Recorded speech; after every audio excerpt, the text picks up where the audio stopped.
Ibu mertuaku mencuri sertifikat rumah senilai 10 miliar rupiah milikku, menggadaikannya di pasar gelap untuk membawa pulang seorang pelakor yang tengah hamil besar. Ia kemudian melemparkan hasil USG tepat ke wajahku sambil meludah, menyebutku pohon mandul yang tak berbuah. Uang ini akan kugunakan untuk membiayai wanita lain yang bisa melahirkan cucu laki-laki, daripada membiarkannya sia-sia di tanganmu. Seketika itu juga, aku dengan patuh membereskan koperku, seolah-olah menyerahkan istanaku kepada mereka. Namun, tepat 1 bulan kemudian, aku kembali dan melemparkan hasil tes DNA ke atas meja, membuat wanita tua itu menjerit histeris dan membenturkan kepalanya ke dinding hingga berdarah. Mengapa aku dengan begitu mudahnya menyerahkan aset senilai 10 miliar, hanya untuk kemudian melancarkan serangan balasan yang begitu mematikan? Selamat datang kembali di channel kami, Bapak, Ibu, dan saudara-saudari sekalian. Namaku Kirana, 33 tahun.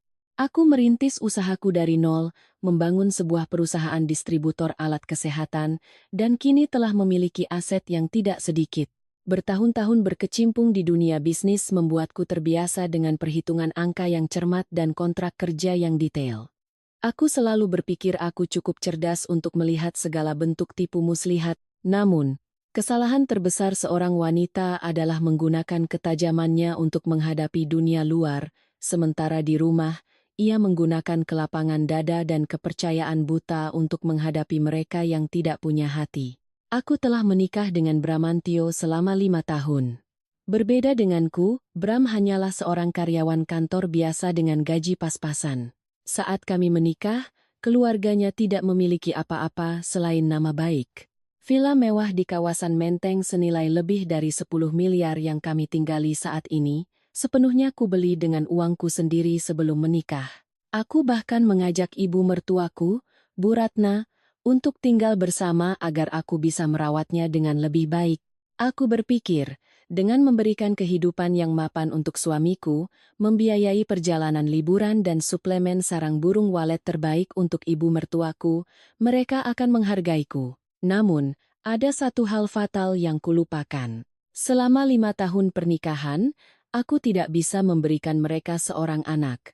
Julukan pohon mandul tak berbuah seperti paku berkarat yang setiap hari ditancapkan Bu Ratna ke dalam kepalaku melalui sindiran-sindiran pedasnya. Aku sudah memeriksakan diri, dan dokter mengatakan masalahnya ada pada kami berdua. Tetapi Bram, karena gengsi sebagai laki-laki, menolak keras untuk berobat. Sementara ibunya, secara otomatis menimpakan semua kesalahan pada rahimku yang dianggapnya tidak subur. Semuanya terungkap pada suatu Kamis sore. Siang itu, aku merasa tidak enak badan dan pusing, jadi aku membatalkan rapat dan pulang lebih awal dari biasanya. Aku berniat membuka brankas di kamar untuk mengambil sertifikat rumah yang akan kugadaikan ke bank besok untuk modal impor alat kesehatan baru. Suasana villa begitu sunyi. Tirai ruang tamu tertutup sebagian. Asisten rumah tangga sepertinya sudah diizinkan pulang. Aku melangkah ke lantai 2. Memutar kenop pintu kamar tidur. Pemandangan di hadapanku membuat tubuhku membeku.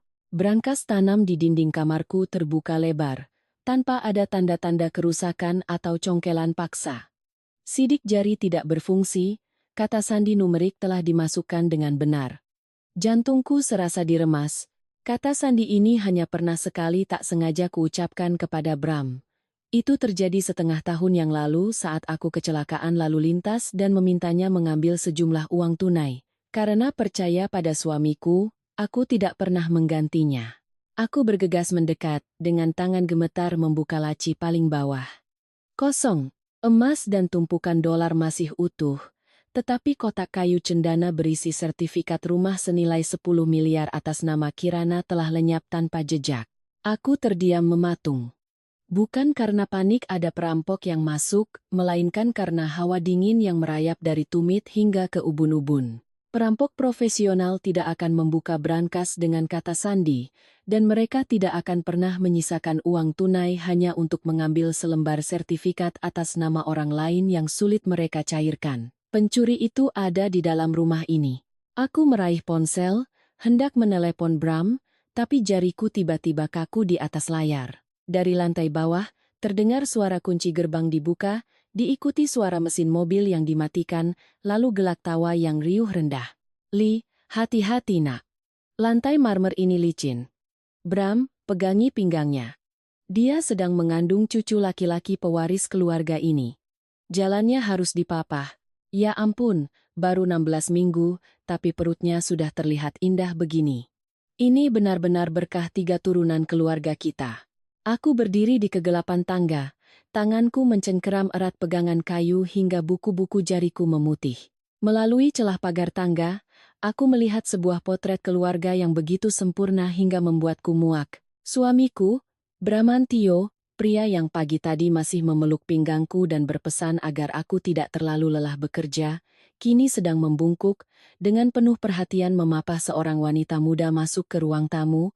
Wanita itu bernama Kieli, mengenakan gaun hamil sutra yang mahal, rambutnya ditata ikal tergerai, dan wajahnya bermakeup tebal, tidak bisa menyembunyikan rasa puasnya. Sementara ibu mertuaku, Bu Ratna, sibuk berlari ke sana kemari, menarik sofa yang desainnya kupilih sendiri, dan meletakkan bantal penyangga dengan hati-hati agar selingkuhan putranya itu bisa duduk dengan nyaman.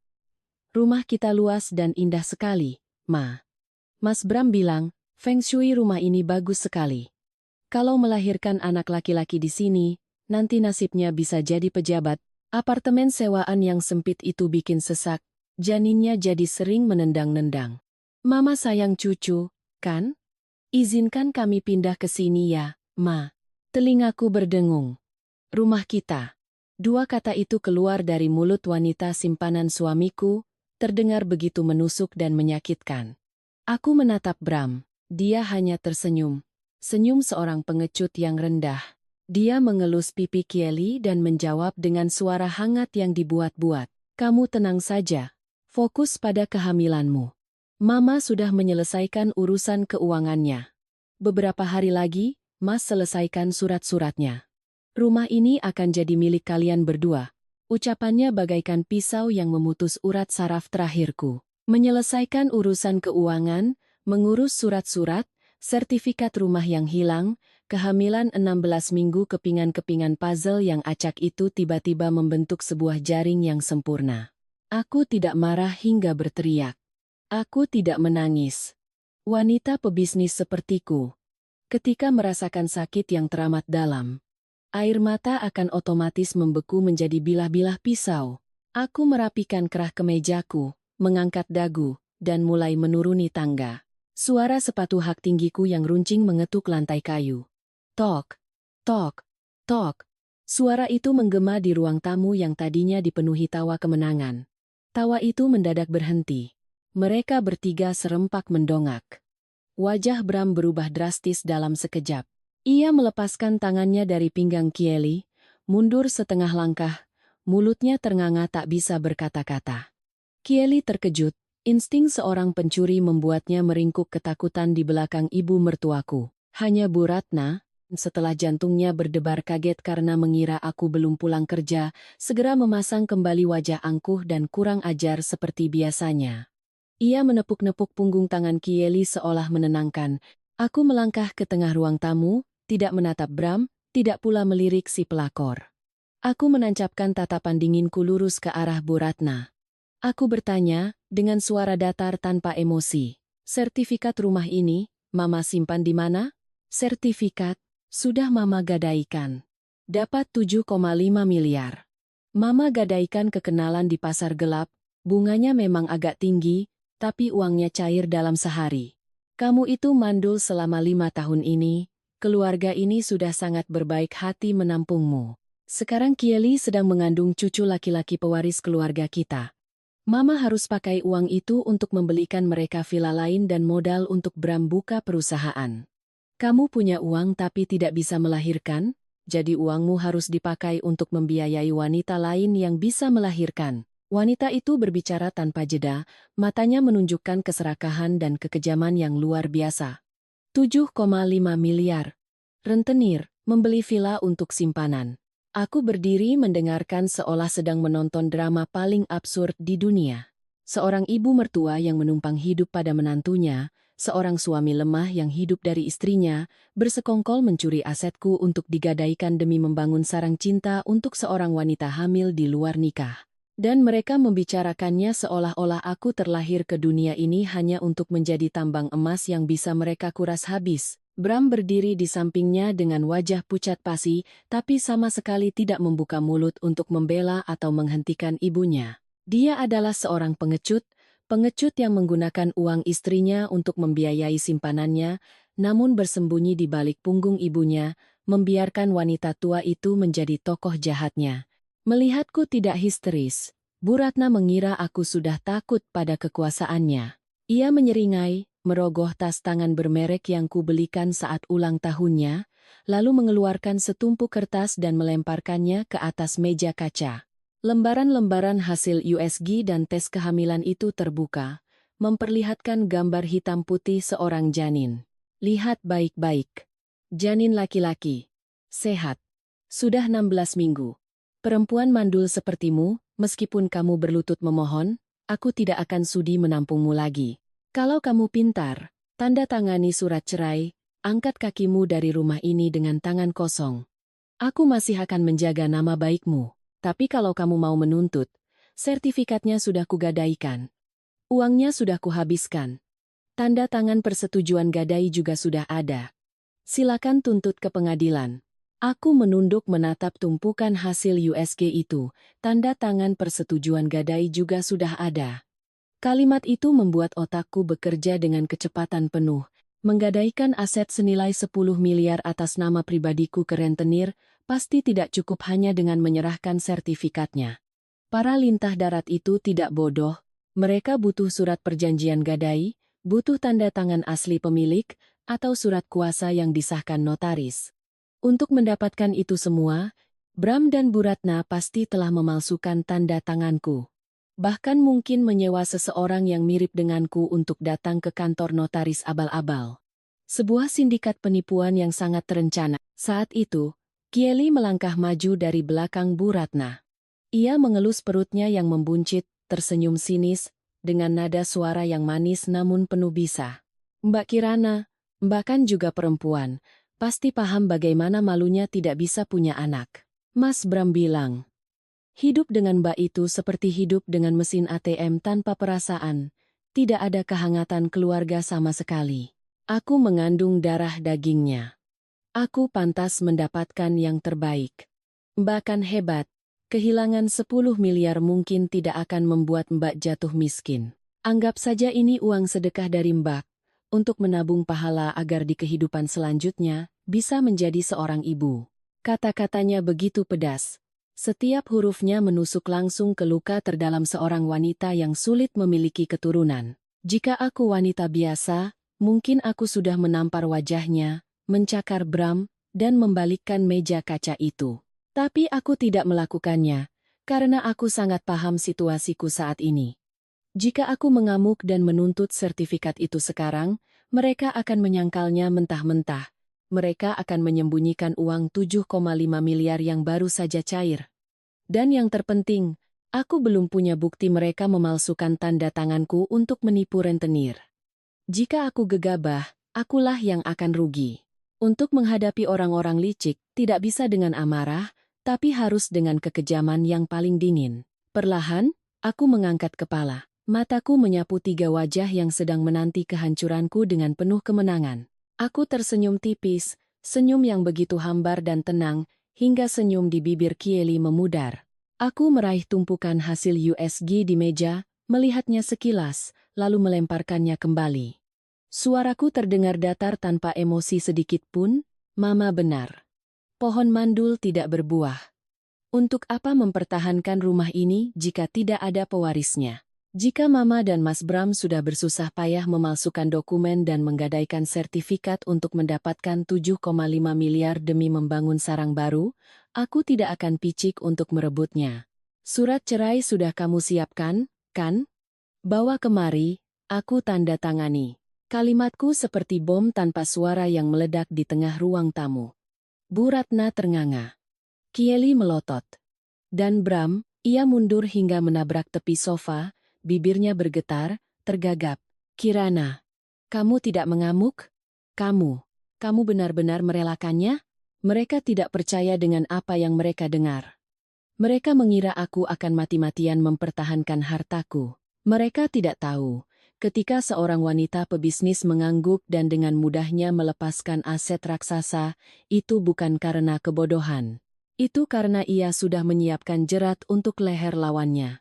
Aku tidak menjawab Bram. Aku mengeluarkan pulpen dari tas tanganku, mengambil selembar kertas kosong di meja, dan menulis dengan cepat. Setuju untuk bercerai secara baik-baik, tanpa sengketa harta Gonojini. Lalu aku membubuhkan tanda tangan.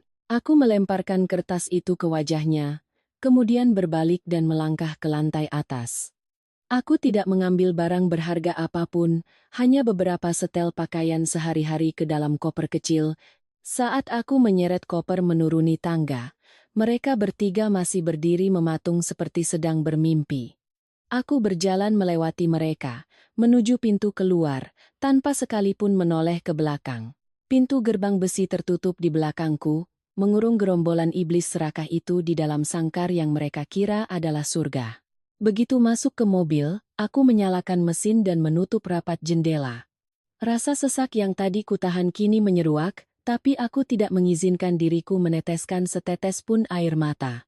Aku meraih ponsel dan menelepon Bima, seorang pengacara paling disegani di bidang keuangan, yang juga sahabat lamaku. Bim, tolong segera periksa sistem notaris, cari tahu apakah ada transaksi gadai atas nama Kirana dalam 3 hari terakhir. Sekaligus, sewa detektif swasta terbaik untuk aku mau semua rekening koran dari aliran dana 7,5 miliar yang baru saja dicairkan oleh rentenir itu ke keluarga suamiku.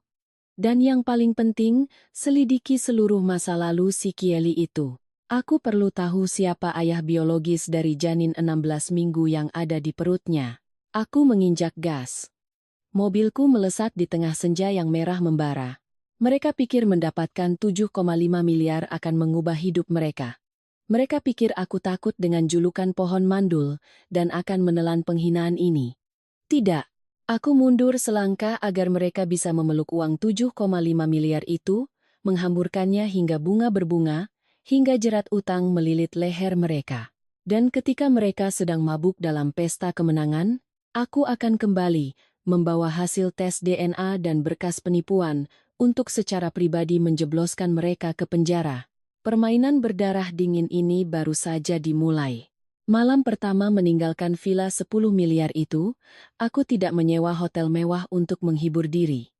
Aku memilih sebuah apartemen servis yang privat dengan keamanan tinggi di pusat kota Jakarta. Begitu pintu tertutup, aku meletakkan koper, berjalan ke jendela besar, dan menatap lalu lintas di bawah yang tampak seperti guratan cahaya buram. Tidak ada air mata, tidak ada isak tangis seorang wanita yang baru saja kehilangan rumah dan suami. Di kepalaku saat ini hanya ada perhitungan dingin, seperti roda gigi mesin yang bekerja dengan kapasitas penuh. Aku menuang segelas air putih, duduk di sofa, dan mulai memutar ulang setiap kepingan memori untuk mencari celah. Bagaimana Bu Ratna dan Bram bisa mengelabuiku dengan begitu sempurna?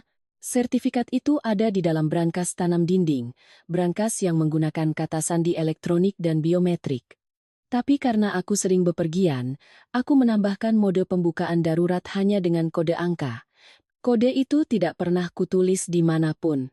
Ingatanku kembali ke setengah tahun lalu, saat aku ditabrak pemabuk dan harus dirawat di rumah sakit untuk operasi tulang rusuk.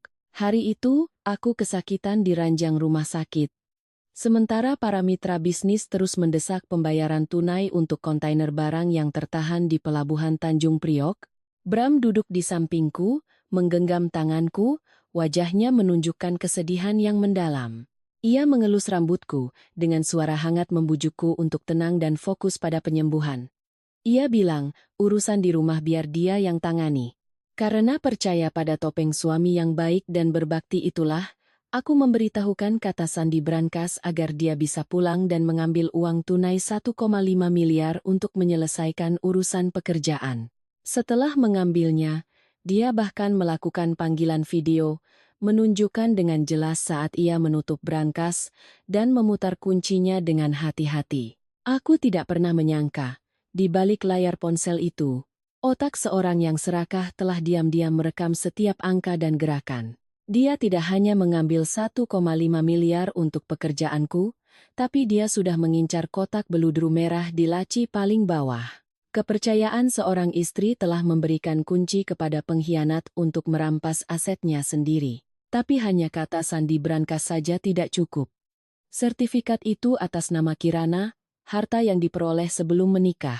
Untuk menggadaikan aset seperti itu ke rentenir dan mendapatkan pinjaman 7,5 miliar, harus ada tanda tanganku atau surat kuasa pelepasan hak atas aset yang disahkan notaris. Para lintah darat, meskipun beroperasi di luar hukum, sangat paham seluk-beluk hukum. Mereka tidak akan pernah mencairkan 7,5 miliar tunai jika berkas gadainya berisiko membuat mereka kehilangan uang. Lalu, bagaimana cara Bu Ratna dan putranya melakukannya? Keesokan paginya, aku sudah berada di kantor pengacara Bima. Kantornya terletak di lantai 20 sebuah gedung pencakar langit yang sunyi dan dipenuhi aroma kopi hitam. Bima menyodorkan setumpuk dokumen yang masih berbau tinta cetak ke arahku. Ia menatapku. Sorot matanya yang tajam sebagai seorang praktisi hukum kawakan tidak bisa menyembunyikan keterkejutannya atas tingkat kenekatan keluarga suamiku. Kirana, ibu mertua dan suamimu yang terhormat itu benar-benar nekat. Aku sudah memeriksa sistem notaris. Tidak ada transaksi gadai melalui bank, tapi aku menggunakan jaringanku untuk mencari tahu di kalangan rentenir di kawasan Tanah Abang. Mereka telah membuat satu set dokumen palsu yang sangat canggih. Mereka menyewa seorang wanita seumuranmu, dengan wajah yang agak mirip, menggunakan KTP palsu yang dibuat dengan sangat rapi, untuk datang ke sebuah kantor notaris bodong dan menandatangani surat kuasa penuh kepada Bu Ratna. Aku membuka lembar demi lembar berkas yang berhasil dikumpulkan Bima dari dunia bawah tanah. Salinan surat kuasa itu terpampang di hadapanku.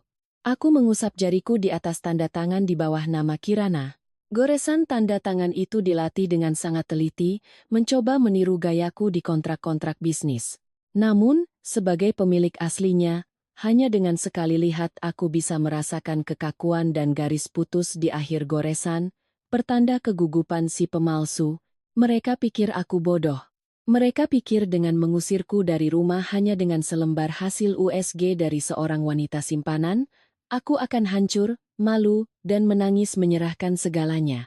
Mereka tidak tahu, justru surat kuasa palsu inilah vonis mati yang mereka tulis dengan tangan mereka sendiri. Menurut Kitab Undang-Undang Hukum Pidana, tindakan pemalsuan dokumen dan stempel lembaga resmi, yang disertai dengan penipuan untuk menguasai aset senilai di atas 500 juta rupiah, diancam dengan hukuman penjara 12 hingga 20 tahun, bahkan seumur hidup. 7,5 miliar. Ancaman hukuman ini cukup untuk membuat Bram dan Bu Ratna mendekam di penjara sampai tua. Kapan kamu akan melaporkan ini? Kalau dilaporkan sekarang, mereka akan langsung ditangkap malam ini juga, tanya Bima. Aku bersandar di kursi kulit, menyesap kopi hitam tanpa gula, rasa pahitnya menyebar di mulut, membuat pikiranku semakin jernih. Laporkan sekarang? Terlalu mudah. Terlalu ringan untuk mereka. Jika aku lapor polisi sekarang, mereka akan ditangkap. Tapi uang 7,5 miliar itu belum habis terpakai, si pelakor Kieli itu belum merasakan balasannya. Dan penghinaan yang mereka rasakan di depan kerabat dan masyarakat belum mencapai puncaknya. Aku ingin mereka naik ke puncak khayalan mereka. Hidup dalam kemewahan dengan uang haram itu. Sehingga ketika aku menarik tangga di bawah kaki mereka akan jatuh bebas ke jurang kehancuran, remuk redam. Tidak, biarkan mereka bersenang-senang dulu. Bim, terus pantau pergerakan uang 7,5 miliar itu. Rentenir mencairkan 7,5 miliar. Setelah dipotong bunga mencekik bulan pertama, yang mereka terima pasti tidak utuh. Aku ingin tahu uang itu dipakai untuk membeli rumah di mana, atas nama siapa, dan apa peran Kieli dalam menyembunyikan aset ini. Sementara hari ini aku akan mulai mencabut kayu bakar dari bawah tungku. Mereka pikir dengan mengusirku, mereka bisa menguasai kerajaan ini? Akan kulihat, tanpa aliran darah dariku yang memompa kerajaan bobrok itu, berapa lama mereka bisa bertahan. Setelah dari kantor Bima, Tujuanku selanjutnya adalah kantor pusat 3 bank besar tempat aku memiliki rekening dan kartu kredit. Selama 5 tahun pernikahan, karena kasihan pada suami yang gajinya kecil dan takut dia minder di pergaulan, aku membuatkan 2 kartu kredit tambahan untuk Bram dengan limit masing-masing 500 juta rupiah.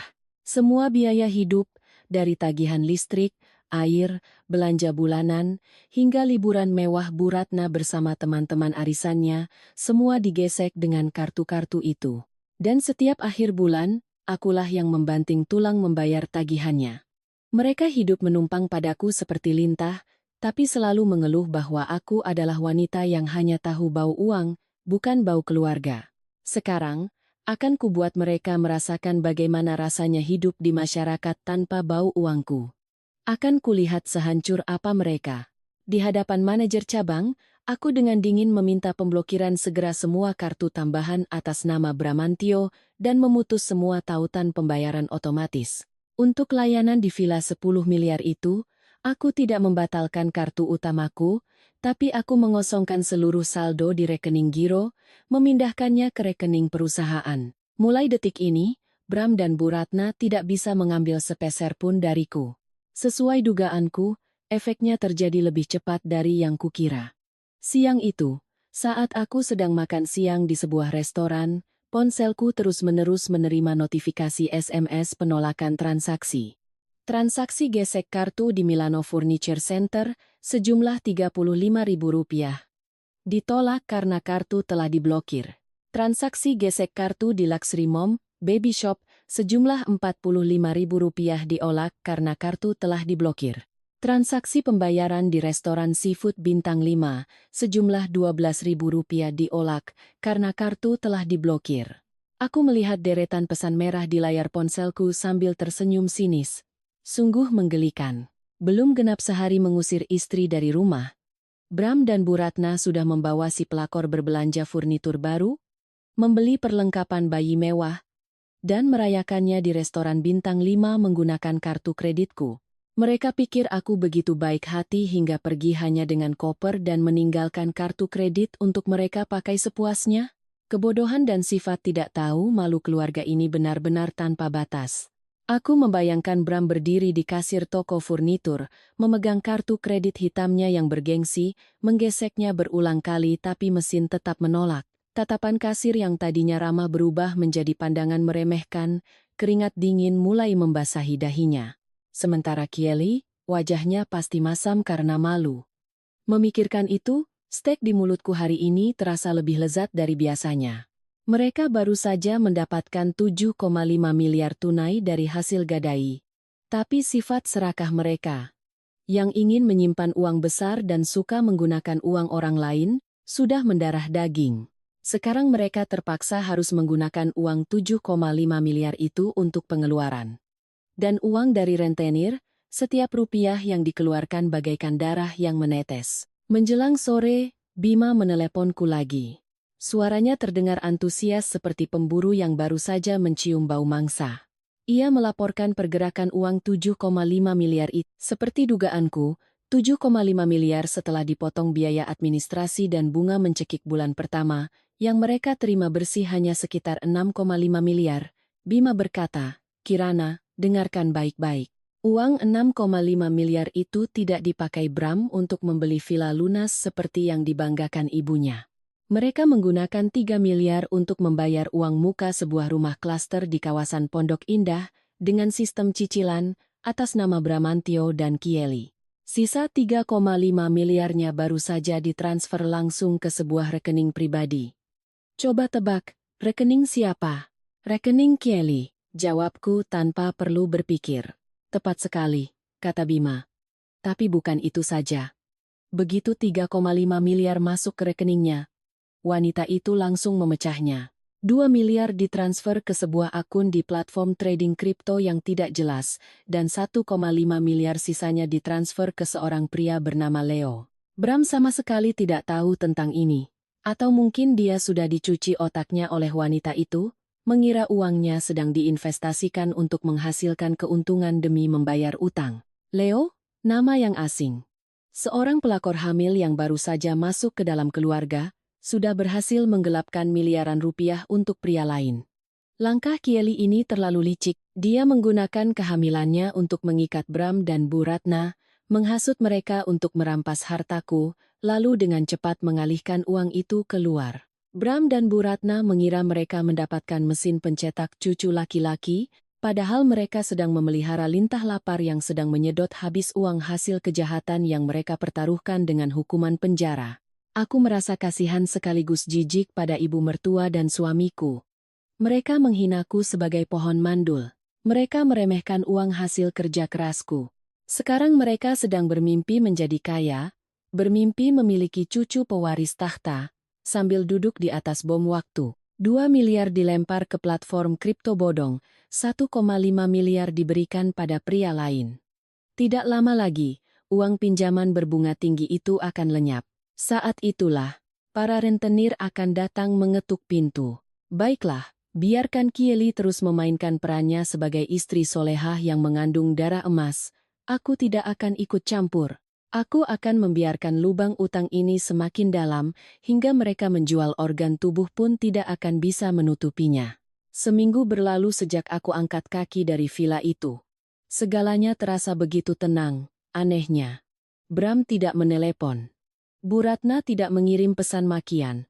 Mereka sedang sibuk menikmati kehidupan baru, sibuk mendekorasi rumah cicilan mereka, dan mungkin sibuk dengan kehamilan Kili yang semakin membesar.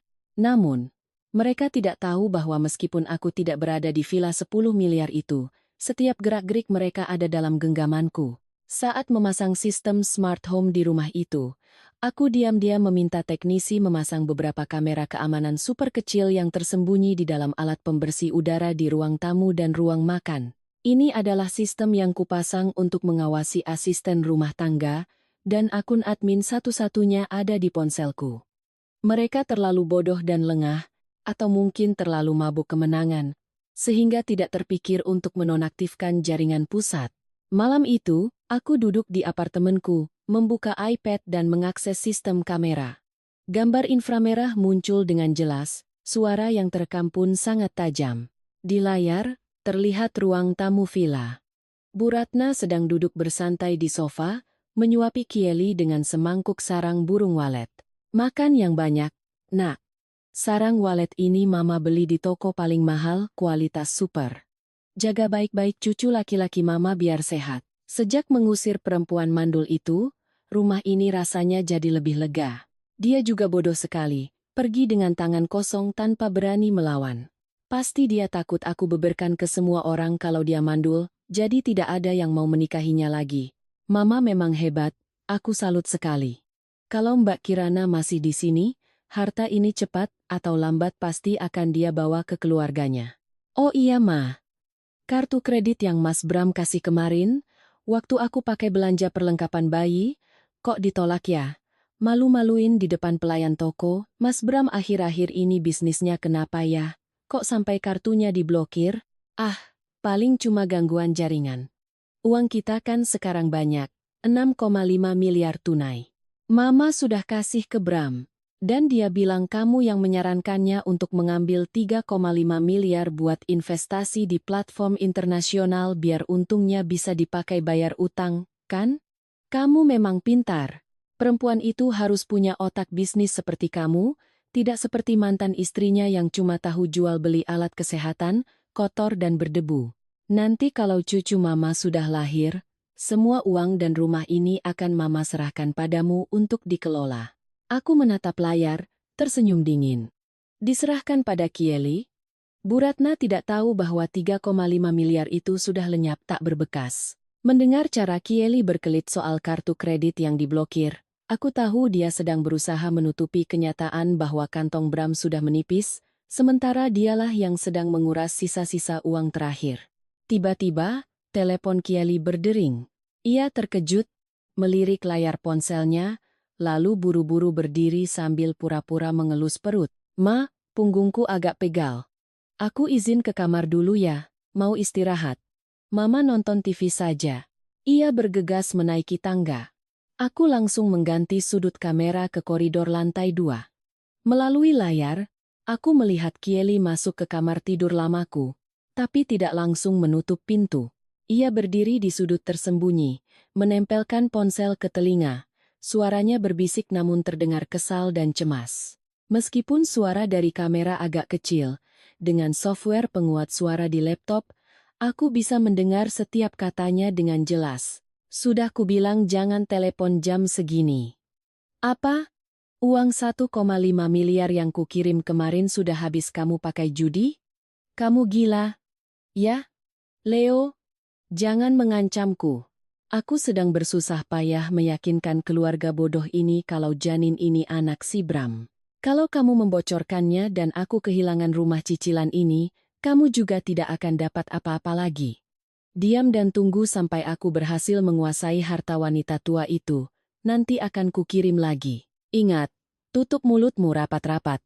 Percakapan berakhir. Kylie menutup telepon, menghela napas, lalu merapikan rambut dan memasang kembali ekspresi lugunya sebelum masuk ke kamar. Sementara aku, terpaku di depan layar iPad. Meskipun aku sudah menduga masa lalu Kylie tidak bersih dari laporan Bima, tapi mendengar langsung dari mulutnya bahwa janin di perutnya bukan anak Bram, melainkan anak si penjudi bernama Leo, tetap saja membuatku merinding jijik dengan sandiwara ini. Seketika, aku menelepon Bima. Bim, aku baru saja mendapatkan rekaman suara yang sangat berharga. Leo, pria yang ditransfer 1,5 miliar oleh Kylie, adalah ayah biologis dari janin itu. Dia menggunakan anak seorang penjudi untuk menipu Bram dan Bu Ratna agar merampas uang gadai 7,5 miliar dariku. Aku mau detektifmu mencari tahu sampai ke akar-akarnya latar belakang wanita ini dan si Leo itu, malam ini juga. Keesokan paginya, sebuah berkas tebal sudah tersaji rapi di meja kerjaku. Detektif Bima memang tidak mengecewakan. Setiap sudut terkelam dari masa lalu Kylie terbongkar di atas lembaran-lembaran kertas A4 yang dingin. Kylie, nama aslinya adalah Kiki Lestari. Dulu bekerja sebagai pemandu lagu di sebuah tempat karaoke remang-remang di kota kecil. Ia merantau ke Jakarta, menjalin hubungan dengan Leo, seorang preman pasar sekaligus penjudi kelas berat. Menurut laporan, Leo terlilit utang besar pada rentenir. Untuk mendapatkan uang, ia merencanakan agar Kylie berpura-pura menjadi gadis baik-baik, menggunakan topeng lugu dan polos untuk menjerat pria-pria kaya tapi lemah. Bram. Dengan jabatannya sebagai wakil manajer yang gajinya pas-pasan tapi punya istri kaya dan rumah 10 miliar, tanpa sengaja menjadi target mereka. Suatu kali, saat ia sedang minum-minum untuk melupakan pertengkarannya denganku, Kylie melempar umpan, dan Bram langsung menyambarnya. Dan ketika Kylie hamil anak Leo, mereka segera menyusun rencana, mementaskan drama kehamilan cucu laki-laki pewaris untuk memaksa Bram menceraikanku dan merampas hartaku. Aku membuka lampiran foto-foto. Foto Kylie berpakaian minim duduk di pangkuan Leo di sebuah bar. Foto mereka bertengkar di jalan. Dan bahkan surat utang Leo senilai miliaran rupiah di kasino-kasino ilegal, mereka berkolaborasi dengan sangat baik. Yang satu berakting sebagai menantu solehah yang mengandung darah emas. Yang satu lagi berperan sebagai preman di belakang layar yang menyedot uang. Sementara ibu mertuaku dan Bram, karena kebodohan, keserakahan, dan hayalan tentang seorang cucu pewaris, dengan sukarela mengubah diri mereka menjadi domba-domba gemuk untuk disembelih. Aku merapikan foto-foto dan rekaman suara itu ke dalam folder yang terenkripsi dengan baik.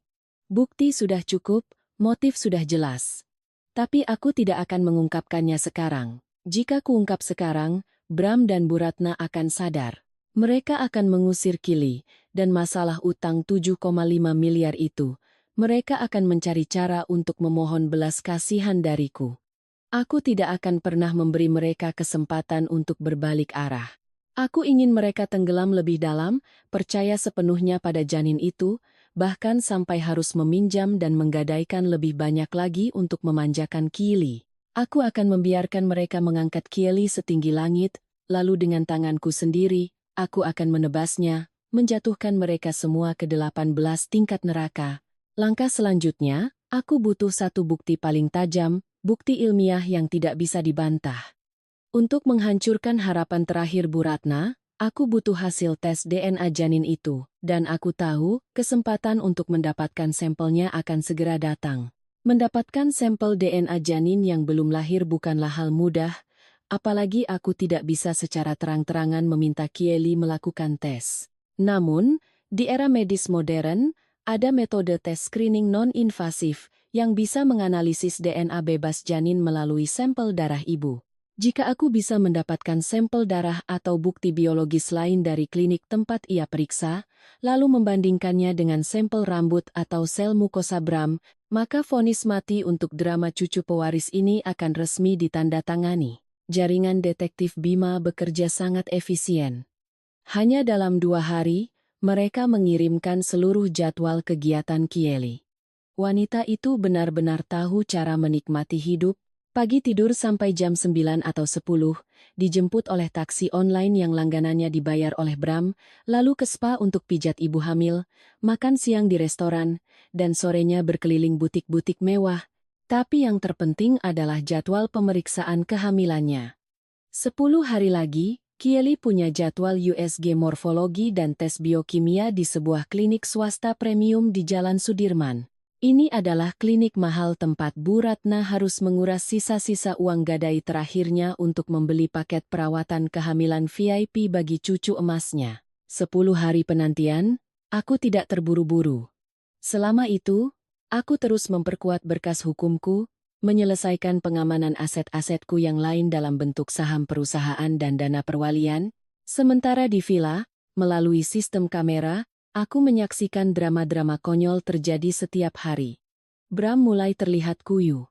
Wajah tenang seorang wakil manajer telah lenyap, digantikan oleh raut muka yang mudah marah. Telepon dari bank yang menagih utang pinjaman pribadinya mulai berdatangan karena tidak ada lagi kartu kreditku yang membayar secara otomatis. Bu Ratna masih tenggelam dalam euforia kekuasaannya.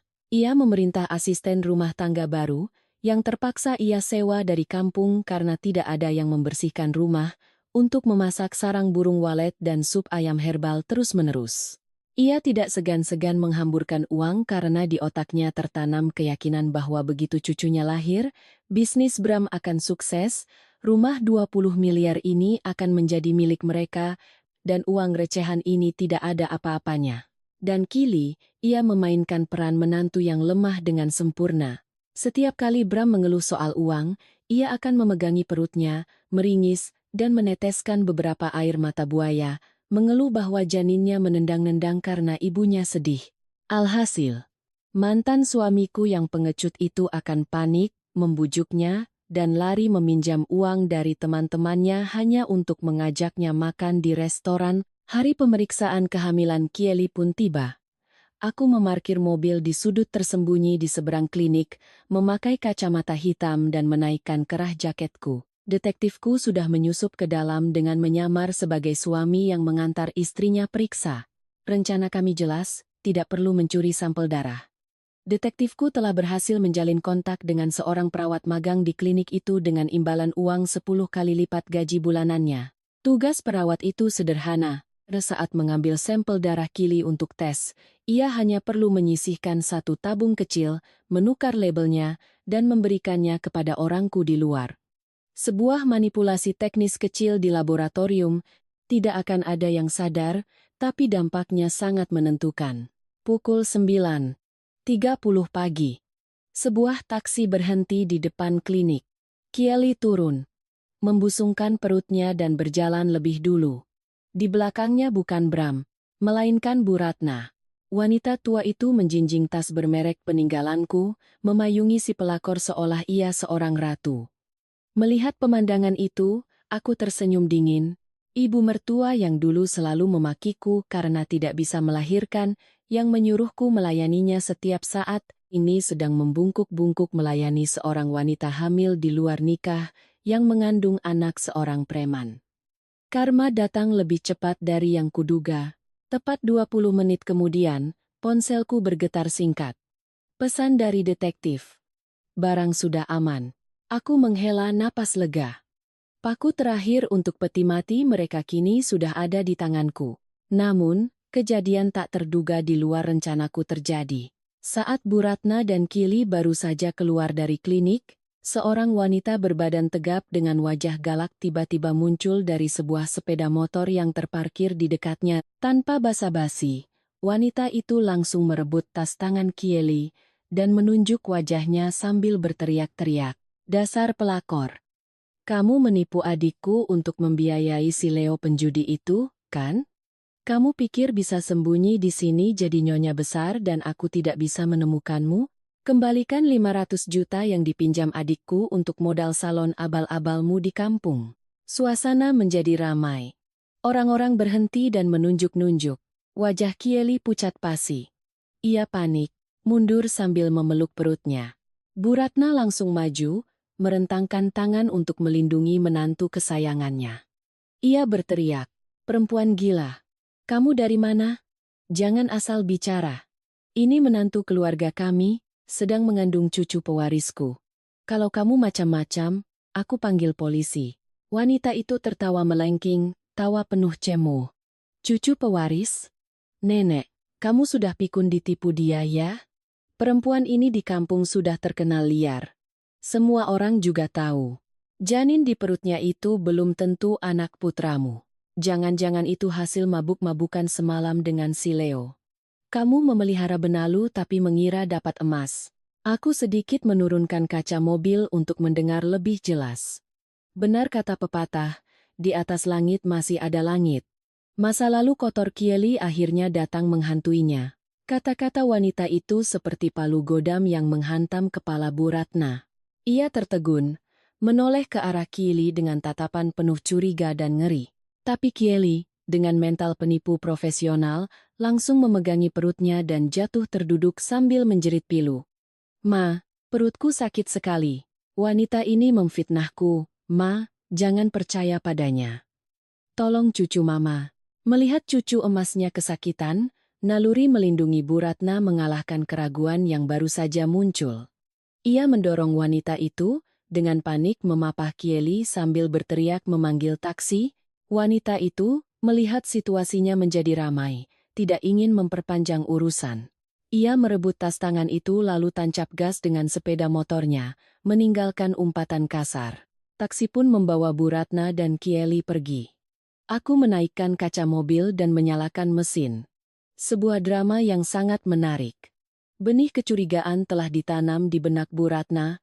Meskipun hari ini si pelakor berhasil lolos dengan menggunakan kehamilannya, benih itu akan terus tumbuh, mengakar di pikirannya. Tugasku sekarang adalah membawa sampel darah ini ke laboratorium tes DNA terpercaya, agar benih itu mekar menjadi pohon berdarah. Sampel DNA Bram sudah kuambil dari sisa rambut di sisir lamanya yang tertinggal saat aku pindah, sudah kusimpan dengan baik menunggu hari penentuan.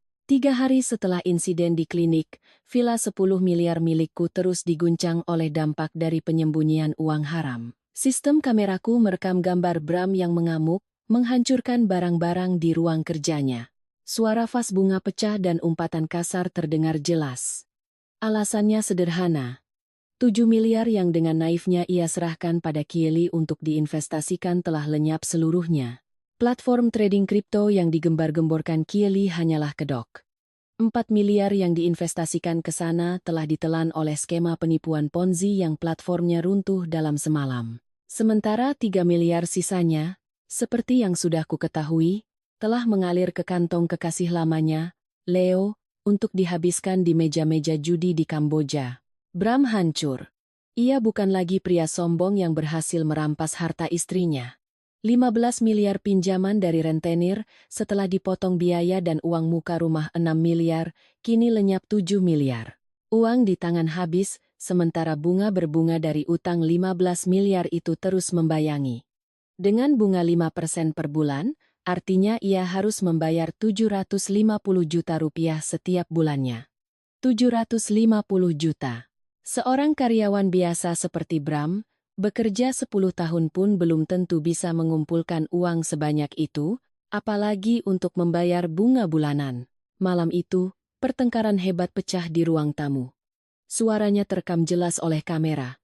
Bram meraung, matanya merah, mencengkeram bahu Kieli dan mengguncangnya. "Katakan, di mana uangnya? Kamu bilang platform itu terpercaya. Kenapa situsnya tidak bisa diakses dan para brokernya tidak bisa dihubungi? 7 miliar uangku, hasil kerja kerasku, kamu bawa kemana? Hah? Kieli menangis histeris, tapi matanya liar mencari cara untuk lolos. Ia menjerit, sengaja memegangi perutnya untuk menekan Bram. Kamu gila? Aku juga korban. Mereka menipu aku dan ratusan orang lainnya. Kamu pikir aku mau kehilangan uang? Aduh, perutku sakit. Pukul saja kami. Pukul saja janin ini sampai mati biar kamu puas. Mendengar kata janin, Bu Ratna berlari dari dapur, mendorong Bram dan memeluk Kieli. Ia menatap putranya dengan marah, suaranya tegas membela secara buta. Bram, kamu sudah gila? Kamu mau membunuh cucu pewarisku? Uang hilang bisa dicari lagi, tapi kalau cucuku kenapa-kenapa, aku akan berurusan denganmu. Istrimu juga korban, kamu sebagai laki-laki tidak bisa menafkahi istri dan anak, malah menyalahkannya. Bram memegangi kepalanya dan berlutut di lantai. Ia meraung putus asa. Mama tidak mengerti, uang itu hasil gadai sertifikat 20 miliar milik si Kirana. Bunga bulan pertama sudah mau jatuh tempo. 750 juta, Ma. Aku dapat uang dari mana untuk membayarnya? Para rentenir itu tidak akan tinggal diam. Ucapan Bram bagaikan petir di siang bolong bagi Bu Ratna. Meskipun ia yang ikut mendukung penggadaian sertifikat itu, ia hanya melihat uang tunai 15 miliar saat pencairan. Otaknya yang dangkal, tidak pernah memikirkan angka bunga yang mencekik setiap bulannya. 750 juta sebulan. Ia menelan ludah. Wajahnya yang tadi marah kini pucat pasi. Untuk pertama kalinya, aku melihat kepanikan sejati di wajah wanita kejam itu. Bu Ratna tergagap. Tuh, 750 juta? Kenapa? Kenapa sebanyak itu? Kamu bilang, kamu bisa mengatasinya. Begini saja, suruh si Kieli jual lagi rumah yang 6 miliar itu, pakai uangnya untuk bayar sebagian utang. Mendengar rumahnya akan dijual, Kieli langsung memberontak. Ia mendorong Bu Ratna, nada bicaranya tidak lagi sopan. Mama enak saja bicara. Rumah itu atas namaku, belinya nyicil, kalau dijual sekarang pasti rugi besar. Lagi pula, setelah melahirkan kami butuh tempat tinggal yang layak. Apa Mama mau mengusir kami ke kolong jembatan? Dulu Mama janji akan memberikan kami rumah ini, sekarang baru ada sedikit masalah Mama sudah berubah pikiran? Bu Ratna terkejut dengan sikap kurang ajar menantu kesayangannya. Mungkin di benaknya, kejadian di klinik beberapa hari lalu kembali terngiang.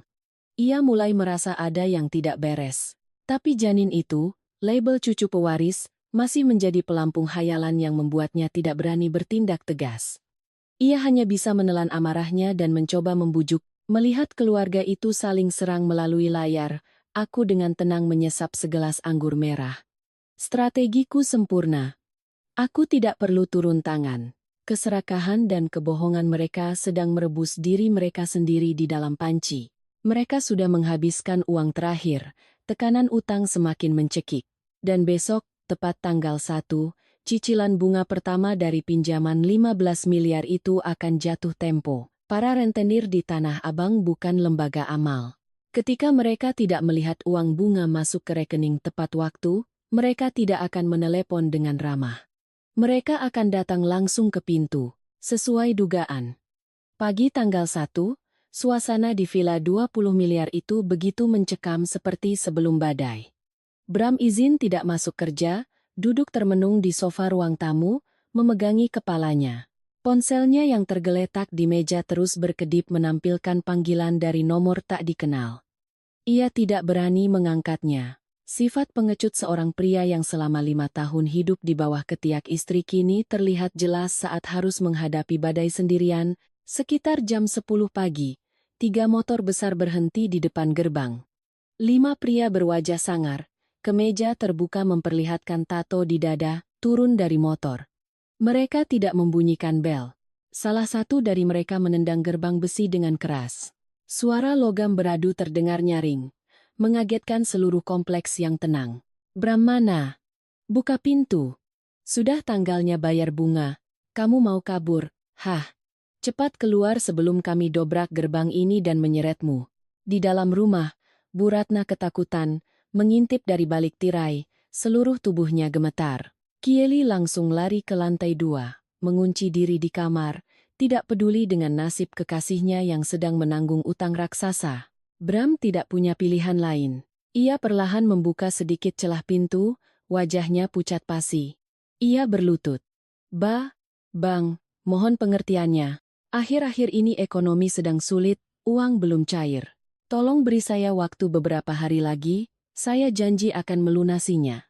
Pria itu menyeringai, tangannya menyelinap melalui celah pintu, mencengkeram kerah baju Bram dan menariknya dengan kasar hingga wajah Bram terbentur teralis besi. Waktu, di kamus kami tidak ada kata itu. Hari ini jatuh tempo bunga 750 juta. Kalau kamu tidak punya uang, rumah ini kami sita.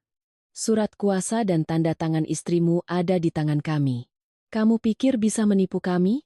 Aku beri kamu waktu sampai jam 5 sore ini, tidak ada uang, besok kami datang dengan truk untuk mengangkut barang-barangmu dan mengusir kalian semua ke jalan. Selesai bicara, pria itu mendorong Bram hingga tersungkur, meludah, lalu kembali ke motornya dan pergi.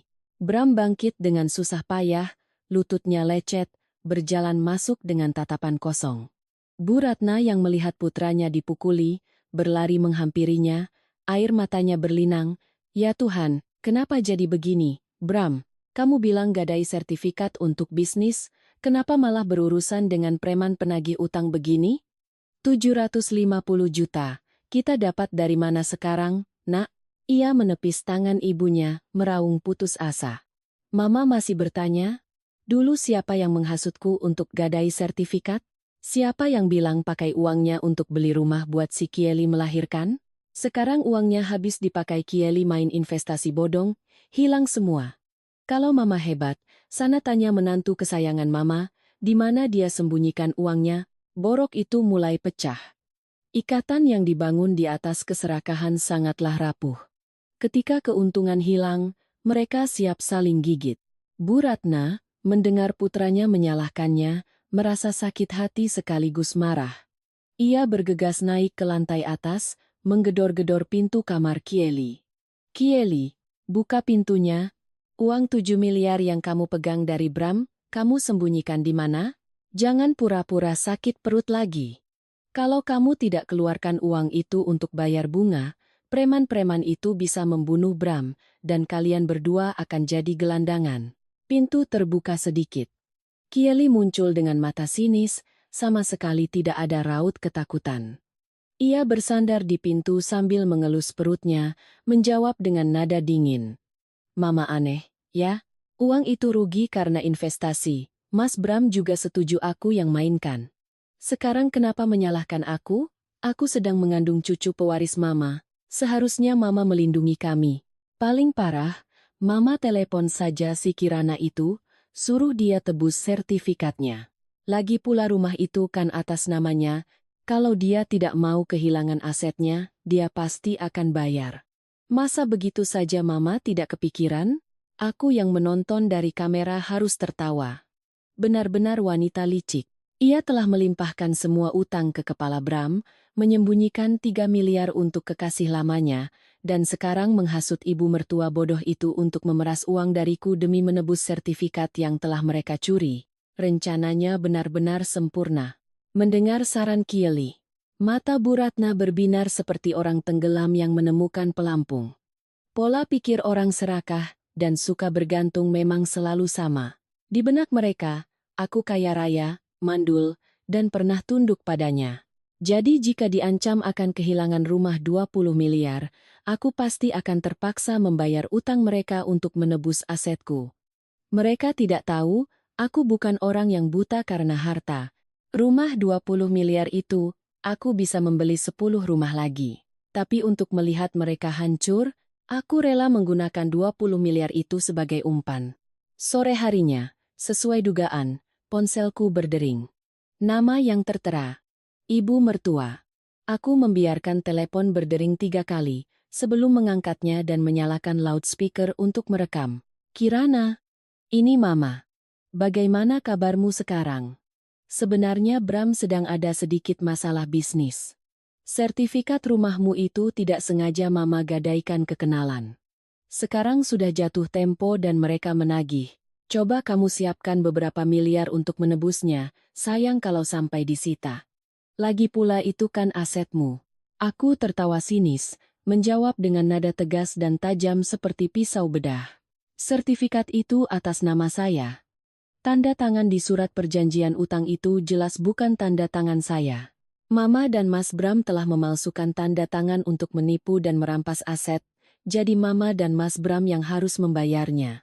Jika para rentenir itu datang menyita rumah, saya akan langsung lapor polisi atas tindakan pemalsuan dokumen. Menurut Mama, saya lebih sayang rumah 20 miliar ini, atau Mama yang lebih sayang pada ancaman hukuman 20 tahun penjara untuk putra Mama? Aku langsung menutup telepon, tidak memberinya kesempatan untuk merengek atau mengancam lagi. Di seberang sana, Bu Ratna mungkin sudah menjatuhkan ponselnya. Serangan balasan dinginku telah memadamkan harapan terakhir mereka. Mereka telah terpojok, maju kena mundur kena. Uang tidak ada, utang melilit, ancaman penjara di depan mata, dan sebuah bom waktu bernama Kieli sedang bersarang di dalam rumah mereka. Aku mematikan layar iPad, meraih sebuah amplop coklat berstempel merah yang baru saja diantar kurir ke meja kerjaku. Amplop dari Pusat Laboratorium Forensik Nasional, sampel darah Kieli, dan sampel rambut Bram telah selesai dianalisis. Aku mengambil pisau kertas, dengan lembut menyobek segelnya. Tidak ada rasa tegang, hanya penantian akan hasil yang sudah kuduga. Aku menarik lembar hasil tes itu, baris terakhir yang dicetak tebal terpampang jelas dan tajam. Kesimpulan. Sampel pria. Bramantio. Tidak memiliki hubungan darah sebagai ayah biologis dengan sampel janin dari Kieli. Aku memejamkan mata, senyum puas terukir di bibirku. Cucu pewaris keluarga, kebanggaan yang menjadi alasan mereka menghinaku selama 6 tahun.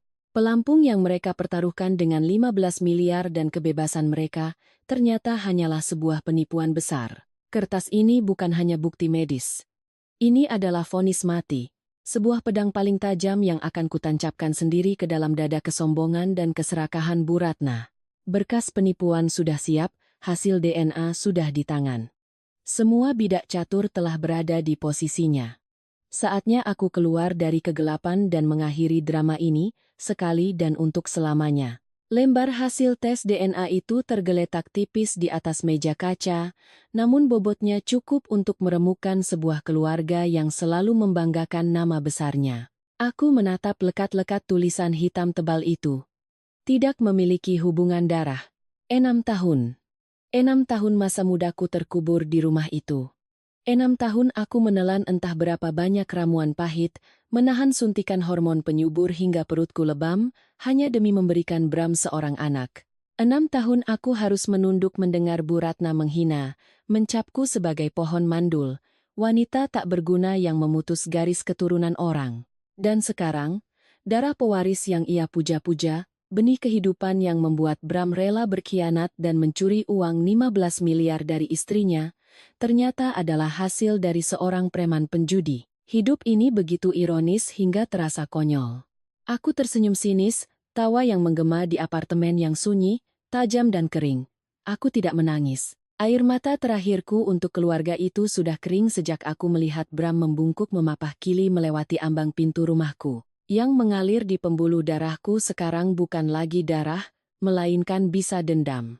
Balas dendam yang diperhitungkan dengan hukum, bukti, dan kekejaman mutlak. Aku memasukkan lembar hasil tes itu ke dalam map plastik bening, meletakkannya di samping tumpukan berkas rekening koran dan foto-foto dari kamera keamanan. Pukul 10 pagi, aku membawa seluruh dokumen ini ke kantor Bima. Ruangan itu dipenuhi aroma kopi yang baru digiling. Bima berdiri menyilangkan tangan di dekat jendela, menatap lalu lintas yang sibuk di bawah. Melihatku masuk, ia berbalik, matanya langsung tertuju pada tumpukan berkas tebal di tanganku. Kamu sudah yakin? Sekali aku serahkan ini ke Bareskrim, Bram dan ibumu tidak akan punya jalan keluar. Penipuan dan penggelapan aset di atas 500 juta. Ditambah pemalsuan dokumen. Hukumannya paling ringan 15 tahun. Kamu pernah tidur seranjang dengannya selama 5 tahun. Apa kamu yakin tidak akan luluh di saat-saat terakhir? Tanya Bima. Aku menarik kursi, duduk di hadapannya, meletakkan tumpukan berkas itu di meja dan mendorongnya pelan ke arahnya. Tatapanku tidak goyah, sedingin danau beku di musim dingin. Luluh? Rasa luluhku sudah mereka jadikan santapan sejak lama Bim. Saat mereka menyewa orang untuk memalsukan identitas dan tanda tanganku demi menggadaikan sertifikat 20 miliar ke rentenir, apa mereka memikirkan ikatan pernikahan? Saat mereka berencana menceraikanku dengan tangan kosong untuk membawa pulang pelakor itu, apa mereka memikirkan kebaikanku? Aku tidak menjebloskan mereka ke penjara. Keserakahan dan kerendahan merekalah yang membangun penjara itu sendiri. Tugasku hari ini hanya mengunci pintunya. Lihat ini. Ini vonis mati terakhir untuk khayalan mereka. Bima membuka amplop, membaca sekilas hasil tes DNA. Sebagai pengacara kawakan yang telah menangani banyak kasus keluarga yang busuk, alisnya tetap berkerut saat membaca kesimpulan itu. Ia tertawa getir, melemparkan kertas itu ke meja. Luar biasa. Bram sebodoh itu. Ditipu oleh seorang pemandu lagu dari karaoke remang-remang. Dikiranya berlian. Ini akan jadi kasus besar. Kamu punya semuanya di tangan. Bukti pemalsuan tanda tangan dari notaris bodong, aliran dana 15 miliar dari rentenir yang masuk ke rekening Kieli lalu digelapkan, dan sekarang bukti penipuan garis keturunan, pukulan telak yang sempurna. Tapi, Kirana, para rentenir Tanah Abang itu bukan orang bodoh. Hari ini mereka sudah datang mengancam ke rumah. Kalau kamu tidak bertindak cepat, mereka bisa saja menyita rumah 20 miliar itu sebelum polisi sempat turun tangan. Tenang saja, Bim. Rentenir butuh uang, bukan nyawa. Sertifikat itu atas namaku, tanda tangan gadainya palsu. Begitu aku melapor dan meminta pemblokiran aset untuk penyelidikan, mereka tidak akan bisa melegalkan penyitaan atau penjualan rumah itu. Hukum ada di pihakku. Mereka tahu jika mereka menyita secara ilegal, mereka juga akan kena pidana. Yang mereka incar sekarang adalah memeras Bram dan Bu Ratna sampai kering. Aku mau kamu segera siapkan surat laporan polisi, lampirkan semua bukti, rekening koran, dan hasil analisis tanda tangan. Tapi jangan diserahkan dulu. Bima melotot. Jangan diserahkan? Kamu mau menunggu apa lagi? Mereka sudah seperti anjing gila. Semakin lama kamu biarkan, semakin banyak variabel tak terduga. Aku berdiri, berjalan ke jendela, menatap orang-orang kecil yang bergerak seperti semut di bawah. Bayanganku terpantul di kaca, dingin dan tajam. Aku sedang menunggu sebuah panggung. Coba pikir. Sebuah drama megah yang didanai dengan uang curian 15 miliar. Mana mungkin berakhir sunyi di sebuah kantor polisi yang membosankan? Bu Ratna itu orang yang gila hormat, hidupnya bergantung pada gengsi dan pujian kerabat. Dia merampas hartaku untuk mendapatkan cucu pewaris. Jadi dia pasti akan mencari cara untuk memamerkan kemenangannya itu pada dunia. Aku sangat mengenalnya. Dalam kepanikan karena utang, orang sepertinya cenderung berpegang pada kemewahan semu untuk menenangkan diri, untuk membuktikan pada dunia bahwa mereka masih bergelimang harta. Aku akan memberinya kesempatan itu. Aku akan menunggunya naik ke panggung tertinggi kebanggaannya. Lalu, aku sendiri yang akan menendangnya hingga jatuh bebas. Bima menatapku, sorot matanya menunjukkan kekaguman bercampur sedikit rasa ngeri. Ia mengangguk, dengan hati-hati memasukkan semua berkas ke dalam tas kulitnya yang berkunci. Baiklah. Berkas ini akan kusegel dan siapkan. Begitu kamu memberi isyarat, aku akan langsung menyerahkannya ke Bareskrim. Aku juga akan menyiapkan surat permohonan ke pengadilan untuk tindakan pengamanan darurat atas rumah 20 miliar milikmu. Perhitungkan langkahmu baik-baik. Jangan sampai kamu terluka saat binatang buas itu terpojok. Aku tersenyum, senyum yang percaya diri dan tanpa ampun. Binatang buas yang terpojok hanya menakutkan jika pemburunya tidak punya senjata. Sedangkan aku tidak hanya punya senjata, aku punya bom nuklir bernama kebenaran. Malam itu, aku kembali membuka layar kamera keamanan yang terhubung ke villa. Segalanya berjalan persis seperti yang telah kuprediksi tentang psikologi seorang yang gila gengsi saat terpojok. Melalui kamera, aku menyaksikan sebuah komedi tragis yang paling menyedihkan sedang dipentaskan di rumahku sendiri.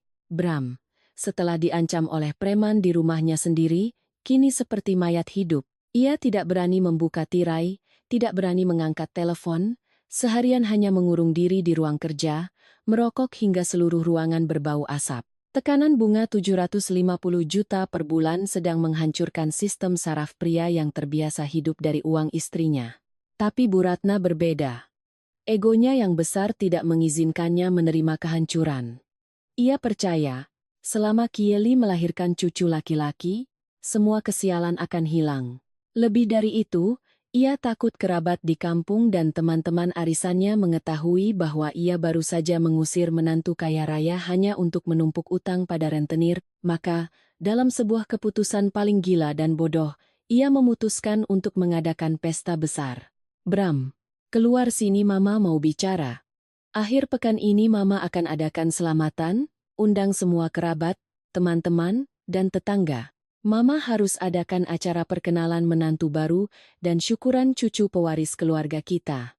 Lihat saja, sejak si Kirana pergi, gosip miring bertebaran. Kita harus buat acara besar-besaran biar mereka semua bungkam, biar mereka lihat keluarga kita tetap jaya tanpa si mandul itu. Suara Bram serak karena panik. Mama sudah gila? Sekarang ini masih ada pikiran untuk pesta? Preman-preman itu mengawasi di luar sana. Uang untuk beli sayur saja susah. Mama mau dapat uang dari mana untuk mengadakan pesta? Apa Mama mau semua kerabat datang untuk menonton rumah kita disita? Diam kamu, laki-laki pengecut, baru kena masalah sedikit sudah ciut. Kalau kamu tidak adakan pesta, orang akan benar-benar mengira keluarga kita akan bangkrut. Mama sudah pikirkan. Mama masih punya beberapa gram emas peninggalan, dan Mama akan pinjam uang dari teman-teman arisan. Kita adakan pesta besar, nanti tamu-tamu datang kasih amplop, lumayan bisa untuk bayar bunga, yang penting itu gengsi keluarga kita, kamu paham? Kiali sedang mengandung anak emas, tidak boleh dia menderita. Aku yang menonton dari iPad, sambil memutar-mutar gelas kristal, tertawa getir. Gengsi. Kata itu telah menghancurkan begitu banyak keluarga. Utang menumpuk, preman mengancam. Anak laki-lakinya akan masuk penjara, tapi wanita itu masih menguras sisa-sisa uang terakhirnya hanya untuk memoles topeng palsu demi pamer pada dunia. Ia menganggap kehamilan Kieli sebagai jimat, sebagai perhiasan paling mahal untuk menutupi kebusukan di dalamnya. Dan Kili, si rubah licik itu, tentu tidak akan melewatkan kesempatan ini untuk menyelesaikan perannya sebagai istri terhormat. Ia turun dari lantai atas dengan gaun hamil baru yang mewah, pasti dibeli dengan kartu kredit sebelum kublokir. Wajahnya dipoles tebal untuk menutupi kelelahan setelah semalaman bertengkar dengan kekasihnya. Ia duduk di samping Bu Ratna, menggenggam tangannya, dan dengan manis menduk, "Mama benar. Mas," kata orang, "bayi dalam kandungan itu membawa rezeki. Aku mengandung anak laki-laki untuk Mas. Aku juga butuh status yang jelas di mata keluarga. Kalau diam-diam begini, nanti orang luar mengira aku ini perempuan tidak benar yang merebut suami orang. Pesta ini bisa untuk tolak bala sekaligus mengembalikan nama baik Mas untuk bisnis. Mas dengarkan saja kata Mama. Utang nanti bisa kita bayar pelan-pelan. Kolaborasi yang apik antara seorang wanita tua gila hormat dan seorang pelakor gila harta telah mendorong Bram ke jalan buntu. Ia tidak punya kekuatan lagi untuk melawan. Semua keputusan di rumah itu kini tidak lagi dibuat oleh orang yang berpendidikan, melainkan didikte oleh otak-otak dangkal dan sakit. Aku menatap kalender di ponselku. Akhir pekan ini. Sangat bagus. Mereka telah membangunkan panggung yang paling sempurna untukku, mengumpulkan penonton yang paling lengkap, agar aku bisa mementaskan babak akhir. Selama 3 hari berikutnya, Villa 20 miliar milikku berubah menjadi tempat resepsi murahan. Bu Ratna sibuk menyewa orang untuk memasang tenda di halaman depan. Bunga, spanduk, karpet merah dipajang dengan norak. Ia meminjam uang ke sana kemari, menghabiskan simpanan terakhirnya untuk memesan catering termahal. Suara musik dangdut, suara orang-orang bekerja, membuat gaduh seluruh kompleks. Para tetangga yang lewat, Ada yang penasaran, ada yang mencibir, ada yang tidak tahu masalahnya. Memuji Bu Ratna beruntung mendapatkan menantu baru yang muda dan subur. Mendengar pujian itu, wajah Bu Ratna semakin angkuh, senyumnya tidak pernah lepas. Ia lupa bahwa surat kuasa palsu itu ada di tangan rentenir, dan bom waktu bernama hasil tes DNA sedang kukemas dengan rapi. Jumat malam, sehari sebelum pesta, aku membuka lemari pakaian di apartemenku. Aku tidak memilih pakaian yang lembut atau berwarna gelap. Aku mengeluarkan sebuah gaun bodycon berwarna merah marun, warna kekuasaan, darah, dan balas dendam. Aku memadukannya dengan sepatu hak tinggi runcing berwarna hitam, senjata yang bisa menginjak-injak harga diri semua orang yang menantiku. Aku berdiri di depan cermin, memoles bibirku dengan lipstik merah pekat. Wanita di cermin bukan lagi Kirana yang sabar melayani ibu mertua. Wanita di cermin adalah seorang ratu yang akan merebut kembali kerajaannya dan sekalian membersihkan sampah yang telah mengotorinya. Aku menelepon Bima.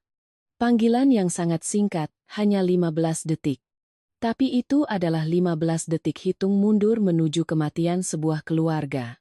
Bim. Besok jam 11 siang, bawa semua berkas asli, temani aku ke villa. Beritahu pihak kepolisian untuk menyiapkan surat panggilan. Permainan berakhir di sini, pukul 11 siang hari Sabtu. Halaman villa 20 miliar milikku dipenuhi suara musik riuh dari speaker besar.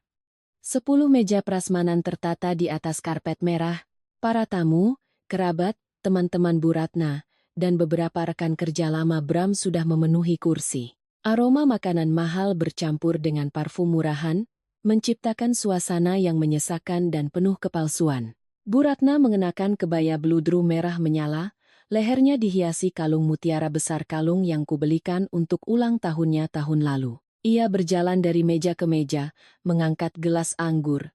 Senyumnya tidak pernah pudar. Di sampingnya, Kili mengenakan gaun hamil off-shoulder yang memamerkan kulit putihnya. Perut buncitnya sengaja ia tonjolkan seperti medali kemenangan, hanya Bram yang tampak canggung. Ia mengenakan kemeja putih tapi kerahnya miring, senyumnya kaku seperti ditarik karet. Setiap kali ada suara knalpot motor lewat di depan gerbang, ia terlonjak kaget, matanya liar menatap keluar, takut para preman itu datang di tengah pesta. Mobil Audi hitamku perlahan memasuki jalan yang sudah kukenal, lalu berhenti tepat di tengah gerbang utama villa, memblokir total akses keluar masuk. Suara mesin mobil mewah itu meraung sejenak lalu mati, cukup untuk menarik perhatian semua tamu. Pintu mobil terbuka. Aku meletakkan ujung sepatuku yang runcing di aspal. Dengan gaun merah marun yang membalut tubuhku, rambut tertata rapi, dan riasan wajah yang tajam, aku melangkah keluar dari mobil dengan gaya seorang pemilik sejati yang sedang menginspeksi wilayahnya. Tepat di belakangku adalah Bima, mengenakan setelan jas abu-abu, menjinjing tas kulit hitam berisi vonis paling kejam. Tidak ada teriakan, tidak ada kemarahan. Kemunculanku begitu senyap, namun tekanan yang kupancarkan dari setiap langkah membuat suhu di area pesta seolah turun drastis. Seorang bibi dari pihak Bram yang sedang mengambil makanan, mendongak dan melihatku. Potongan daging disumpitnya jatuh ke mangkuk. Ia menyikut orang di sebelahnya. Bisik-bisik mulai terdengar, menyebar cepat seperti aliran listrik. Itu. Bukannya si Kirana ya? Istrinya Bram? Loh, bukannya kata Bu Ratna mereka sudah cerai dan dia sudah pergi? Kenapa hari ini datang ke sini? Pasti karena iri lihat keluarga ini mengadakan pesta besar, jadi dia datang untuk membuat onar. Dasar perempuan mandul yang diusir, lihat istri baru suaminya hamil besar pasti panas hatinya. Aku mendengar jelas setiap gunjingan bodoh itu, tapi aku tidak peduli. Mereka yang sedang makan di atas meja yang dibeli dengan uang pinjaman rentenir, duduk di halaman rumah yang kumiliki, tidak pantas membuatku berkedip. Aku berjalan lurus di sepanjang karpet merah, menuju meja utama tempat Bu Ratna, Kieli, dan Bram berdiri menyambut tamu. Ketika jarak kami tinggal 5 meter, Bram adalah yang pertama melihatku. Gelas bir di tangannya terlepas, jatuh dan pecah berkeping-keping di atas karpet. Suara kaca pecah itu memotong alunan musik, semua mata serempak, menoleh ke arahku. Bu Ratna berbalik. Senyum di bibirnya membeku, wajahnya menegang. Ia melotot. Kesombongan palsunya langsung digantikan oleh kebencian dan kepanikan. Tapi karena ada banyak kerabat, ia berusaha meninggikan suaranya, berpura-pura berkuasa. Kamu, mau apa kamu ke sini? Rumah ini tidak menyambutmu. Kamu sudah tanda tangan surat cerai dan angkat kaki dari sini. Hari ini adalah hari bahagia keluarga kami, acara perkenalan menantu baru dan syukuran cucu pewaris. Kalau kamu masih punya malu, cepat pergi dari sini. Jangan sampai aku panggil satpam untuk menyeretmu keluar. Aku berhenti 2 langkah di depannya. Tatapanku setajam pisau bedah, menyapu wajah keriput Bu Ratna, beralih ke wajah pucat Bram, dan berhenti di perut buncit Kieli. Aku tersenyum tipis, senyum yang sangat tenang, sopan, namun menusuk hingga ke tulang. Suaraku tidak keras, tidak berteriak, tapi menggunakan teknik vokal diafragma, jelas dan tegas, hingga semua orang di 10 meja itu bisa mendengar setiap katanya. Silakan Mama panggil satpam. Lebih baik lagi, panggil polisi sekalian. Karena saya khawatir, sebentar lagi ketika pesta ini berakhir, satpam tidak akan sanggup menahan para penagih utang yang datang membawa surat gadai rumah ini. Kalimatku seperti batu besar yang dilempar ke tengah pesta. Seluruh hadirin terdiam. Kata-kata penagih utang dan surat gadai yang keluar dari mulut mantan menantu kaya raya itu langsung memicu rasa penasaran dan kepanikan di antara kerabat keluarga Bram, Kieli. Melihat situasi tidak menguntungkan, memutuskan untuk memainkan peran korban. Ia berpegangan pada lengan Bram, memegangi perutnya, meringis sambil meneteskan air mata. Mbak Kirana, aku tahu Mbak benci aku karena aku mengandung anak Mas Bram. Tapi anak ini tidak bersalah. Kalau Mbak tidak bisa mempertahankan hati Mas Bram, janganlah menggunakan fitnah keji seperti ini untuk merusak hari bahagia kami. Mbak menuduh keluarga ini berutang pada preman, apa Mbak tidak tahu itu dosa? Aku tertawa terbahak-bahak, tawa yang jernih menggema di tengah suasana yang tegang. Fitnah? Aku memberi isyarat ke belakang. Bima segera membuka tas kulitnya, mengeluarkan setumpuk dokumen yang telah disahkan oleh juru sita.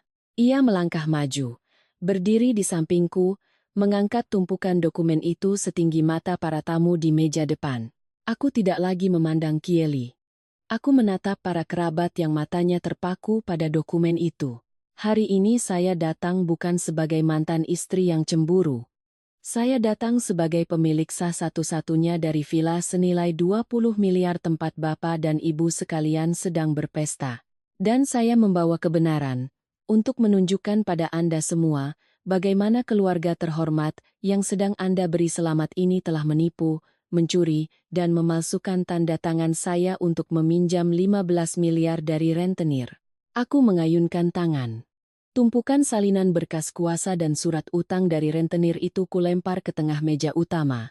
Kertas-kertas putih itu beterbangan, memamerkan tanda tangan palsu yang kurang ajar. Badai yang sesungguhnya baru saja melanda villa ini. Dan aku adalah pusat dari badai itu. Pesta syukuran cucu pewaris, sejak saat ini, resmi berubah menjadi upacara pemakaman bagi keserakahan dan gengsi kosong keluarga mereka. Kertas-kertas fotokopian, berkas pinjaman rentenir, salinan surat kuasa dengan tanda tangan palsu, berserakan di atas meja pesta, di samping hidangan lobster mahal dan gelas-gelas anggur. Pemandangan itu begitu ironis. Kemewahan yang dibangun di atas kejahatan dan kebodohan. Seluruh tenda pesta hening. Keheningan yang begitu mencekam, hingga aku bisa mendengar suara angin meniup tirai-tirai dekorasi. Seorang paman jauh, yang tadi dengan lantang memuji Bu Ratna, dengan penasaran meraih selembar kertas. Begitu membaca beberapa baris, wajahnya berubah. Ia buru-buru melempar kertas itu seolah tangannya terbakar, tergagap, 15 miliar, gadai sertifikat. Ratna, ini apa-apaan? Bram menerjang maju seperti binatang buas. Dengan kedua tangannya, ia menyapu semua kertas di meja hingga jatuh ke tanah, mencoba menyembunyikan kebenaran dalam kepanikan. Ia mendongak menatapku, matanya merah, bibirnya bergetar, tidak lagi bisa mempertahankan topeng tenangnya. Ia menggeram. Diam kamu bawa kertas-kertas sampah ini untuk memfitnah keluargaku. Kamu sakit hati karena diusir, jadi kamu mengarang cerita untuk mempermalukan kami, kan? Satpam, seret dia keluar. Aku tidak bergerak. Tak seorang pun dari satpam sewaan itu berani maju karena aura Bima di sampingku dan tas kulit hitamnya memancarkan ancaman hukum yang jelas.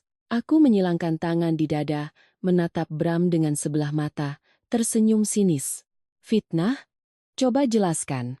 Kalau ini kertas sampah, lalu bunga 750 juta yang besok harus kamu bayarkan ke preman-preman Tanah Abang itu uang apa?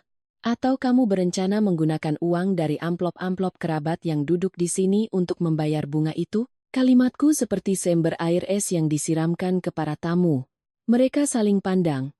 Tangan mereka tanpa sadar meraba saku tempat amplop-amplop tebal yang tadinya akan mereka berikan untuk cucu pewaris. Rasa jijik mulai menyebar.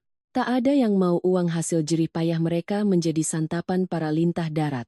Bu Ratna gemetar, berpegangan pada kursi. Ia tidak menyangka aku bisa mendapatkan salinan berkas utang itu secepat ini. Tapi sifat keras kepalanya mendorongnya untuk terus menyangkal. Ia menunjuk wajahku. Suaranya melengking tapi sudah kehilangan wibawanya. Jangan mengarang cerita. Rumah ini milik Bram. Hartanya, dia mau gadaikan untuk modal bisnis, apa urusanmu? Kamu sudah diceraikan, tidak punya hak ikut campur urusan keluarga kami. Aku mengangguk-angguk, berjalan perlahan mengitari meja pesta, dengan gaya seorang hakim yang sedang membacakan dakwaan. Betul. Rumah milik siapa? Dia yang berhak, tapi, Ma, apa Mama tidak salah ingat? Villa ini, tanah ini, setiap batanya, saya beli lunas dengan uang tunai 2 bulan sebelum saya dan putra Mama menikah. Sertifikatnya hanya atas satu nama, Kirana. Kecuali saya mati atau secara sukarela balik nama, Bram tidak punya hak bahkan atas 1 sentimeter pun tanah di rumah ini. Aku memberi isyarat pada Bima. Bima mengeluarkan selembar kertas lain dari tasnya, mengangkatnya tinggi-tinggi. Dengan hormat kepada Bapak dan Ibu sekalian, ini adalah salinan resmi dari Badan Pertanahan Nasional. Mengkonfirmasi bahwa aset ini adalah milik pribadi klien saya. Dan surat kuasa untuk menggadaikan 15 miliar itu, kami sudah membawanya ke laboratorium forensik. Kesimpulan dari Puslap for Polri menegaskan 100% tanda tangan di surat kuasa itu adalah palsu. Ibu Ratna dan Saudara Bramantio telah menyewa seseorang untuk memalsukan identitas klien saya demi mengelabui notaris. Seluruh tenda gempar. Konfirmasi dari seorang pengacara profesional memiliki bobot yang sangat besar. Bisik-bisik berubah menjadi cemoohan. Ya Tuhan. Memalsukan dokumen untuk merampas rumah menantu? Tidak tahu malu. Katanya keluarga terhormat. Untung ketahuan. Kalau tidak hilang 20 miliar. Bram jatuh berlutut di atas karpet merah. Kebenaran telah mengupas habis topengnya. Ia tahu, dengan tuduhan pemalsuan dokumen untuk menipu 15 miliar, jika aku melapor, ia pasti akan diborgol. Ia mendongak menatapku, matanya yang tadi marah kini berubah menjadi panik dan memohon. Kirana, aku mohon. Jangan lakukan ini. Kita pernah jadi suami istri. Aku hanya hilaf. Aku ingin punya modal usaha. Ingin menyiapkan masa depan. Tolong tarik laporanmu, aku akan cari cara mengembalikan uangmu. Aku mohon. Melihat pria yang pernah berbagi ranjang denganku kini berlutut memohon ampun, hatiku tidak tersentuh sedikitpun. Yang ada hanya rasa jijik yang memuakan. Aku mundur selangkah, menghindari tangannya yang kotor yang hendak meraih ujung gaunku. Masa depan? Masa depanmu adalah menggunakan 15 miliar hasil curian dariku, memakai 6 miliar untuk membeli rumah cicilan bagi pelakor itu, lalu ditipu olehnya hingga kehilangan 7 miliar di investasi bodong? Itu yang kamu sebut bisnis? Kamu bukan hanya penipu yang hina. Kamu juga bodoh. Kamu dikendalikan oleh seorang wanita hamil di luar nikah, tapi masih mengira dirimu hebat. Sadarlah Bram, rumah ini sebentar lagi bukan milikmu. Dan penjara sedang menantimu. Ucapanku tepat mengenai luka kehilangan uang Bram, sekaligus membuka kedok kili di depan semua orang. Semua mata kini beralih dari Bram ke si pelakor yang bersembunyi di samping Bu Ratna. Topeng bisnisnya telah kurobek, menampakkan kebusukan dari apa yang mereka sebut cinta dan cucu pewaris. Kieli adalah rubah yang telah terlatih bertahun-tahun di dunia malam. Kemampuannya bersilat lidah tidak bisa diremehkan. Melihat situasi berbalik, ia memutuskan menggunakan senjata terakhirnya, kehamilan. Ia memegangi perutnya, menangis terseduh-seduh, berakting sebagai seorang ibu yang tertindas. Mbak, kalau Mbak benci aku merebut Mas Bram, pukul saja aku, caci maki saja aku. Tapi kenapa Mbak memfitnahku menipu uang? Aku sedang hamil, anak Mas Bram di perutku sedang bergerak-gerak. Mbak mandul. Mbak tidak akan mengerti perasaan seorang ibu.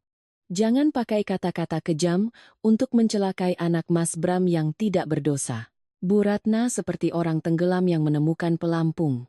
Ia segera memeluk Kili, melotot padaku, membawa-bawa label cucu pewaris sebagai tameng terakhirnya. Benar, kamu sakit hati karena tidak bisa punya anak, jadi kamu mengarang semua ini untuk menjatuhkan menantuku.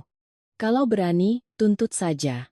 Kamu tuntut kami masih punya cucu pewaris, sedangkan kamu, seumur hidup akan mati sendirian. Punya banyak uang untuk apa kalau tidak punya anak untuk digendong? Kieli mengandung anak laki-laki keluarga ini, itu adalah berkah terbesar. Uang hilang bisa dicari, tapi cucuku tak ternilai. Aku tertawa. Tawa yang jernih dan cerah menggema di seluruh halaman. Aku bertepuk tangan, pelan dan berirama, memuji akting hebat mereka berdua. Luar biasa. Sungguh luar biasa. Mama Ratna. Mama benar. Uang hilang bisa dicari. Tapi bagaimana kalau berkah tak ternilai itu, cucu pewaris yang Mama banggakan itu, ternyata bukan anak Bramantio? Seluruh tenda seolah kehabisan udara. Kalimatku yang pelan mengandung kekuatan ledakan yang dahsyat. Kieli terlonyak. Otot wajahnya menegang, warnanya berubah dari pucat menjadi kebiruan. Ia mundur, matanya melotot ngeri menatapku. Bram juga terpaku, lupa bahwa ia sedang berlutut. Ia mendongak menatapku lekat-lekat. Aku tidak terburu-buru. Aku membuka tas tangan mungilku, perlahan mengeluarkan selembar kertas A4 yang terlipat rapi. Aku membukanya, mengangkatnya tinggi-tinggi. Stempel merah dari Pusat Laboratorium Forensik Nasional terlihat jelas di bawah sinar matahari. Saya tahu keluarga ini sangat menjunjung tinggi garis keturunan. Jadi sebelum ke sini, saya sudah bersusah payah menyiapkan hadiah syukuran untuk cucu pewaris. Ini adalah hasil tes DNA yang dilakukan dari sampel rambut Mas Bramantio dan sampel darah dari Nona Kieli. Ada yang mau mendengar kesimpulannya? Aku tidak menunggu jawaban mereka. Dengan lantang, aku membacakan setiap kata. Kesimpulan, sampel pria, Bramantio, tidak memiliki hubungan darah sebagai ayah biologis dengan sampel janin yang dikandung oleh Nona Kieli. Lalu, aku melemparkan lembar hasil tes itu tepat ke tengah meja, di hadapan Bu Ratna. Wanita tua itu gemetar, tangannya yang keriput meraih kertas itu. Matanya terpaku pada barisan huruf tebal. Ia membacanya berulang kali, bergumam. Tidak ada hubungan, tidak ada hubungan. Bibirnya bergetar, wajahnya pucat pasi. Perlahan, ia menoleh ke arah Kili, yang kini berdiri gemetaran seperti daun kering. Bukan itu saja, Ma, tambahku sambil tersenyum, memberikan tusukan terakhir. Menurut informasi dari detektif saya, ayah biologis dari janin ini adalah seorang preman penjudi bernama Leo, dan 3 miliar dari uang gadai sertifikat saya. Menantu kesayangan Mama ini telah diam-diam memberikannya pada kekasihnya itu untuk membayar utang judi. Mama telah menghancurkan periuk nasi Mama sendiri, mendorong putra Mama ke penjara, hanya untuk memelihara seorang wanita hamil di luar nikah yang mengandung anak orang lain. Selamat ya Ma. Mama mendapatkan cucu pewaris yang sangat terhormat. Seluruh tamu berseru kaget. Caci maki kini tidak lagi tertuju padaku, melainkan sepenuhnya pada Bu Ratna dan Kili. Ya Tuhan, bodoh sekali. Memelihara ular, dikira anak sendiri. Rasakan. Orang tua serakah memang pantas dapat ganjaran. Bram seperti orang kesetanan. Ia bangkit, menerjang dan menjambak rambut Kili, menampar wajahnya berulang kali. Tamparan yang membawa kekuatan kebencian, rasa malu, dan keputusasaan. Pelakor, kamu menipuku. Kamu pakai uangku untuk membiayai laki-laki lain? Kamu suruh aku mengurus anak haram. Kubunuh kamu. Kieli menjerit, mencoba melawan. Pemandangan kacau itu terjadi tepat di panggung pesta syukuran cucu pewaris. 10 meja hidangan mewah tak tersentuh. Para tamu sedang asyik menikmati hidangan utama yang jauh lebih menarik, kehancuran sebuah keluarga busuk. Di tengah perkelahian itu, semua orang seolah melupakan Bu Ratna. Sejak tadi ia hanya berdiri mematung, hasil tes DNA itu remuk di tangannya. Matanya melotot kosong, aku mengamatinya tanpa belas kasihan. Bagi wanita yang menganggap gengsi lebih penting dari nyawa, yang menganggap cucu pewaris sebagai satu-satunya tujuan hidup, kebenaran ini lebih kejam dari hukuman mati manapun. Ia telah mempertaruhkan aset 20 miliar, meskipun hasil curian, kebebasan putranya, dan kehormatan keluarganya, hanya untuk sebuah janin hasil hubungan gelap. Kepercayaan dirinya telah hancur berkeping-keping. Tiba-tiba, Bu Ratna mendongak, tertawa melengking. Tawa orang gila. Ia meremas hasil tes DNA itu, melemparkannya ke wajah Bram yang sedang memukuli Kieli. Cucu pewaris, keluarga kita punah. Penipuan. Semua ini penipuan. Malu, di mana aku harus meletakkan wajahku di hadapan leluhur dan kerabat. Ia menjerit. Kedua tangannya mencakari rambutnya yang tersanggul rapi.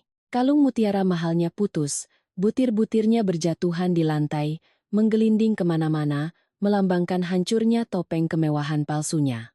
Lalu, dalam sebuah tindakan yang tak terduga, Bu Ratna berbalik, matanya liar.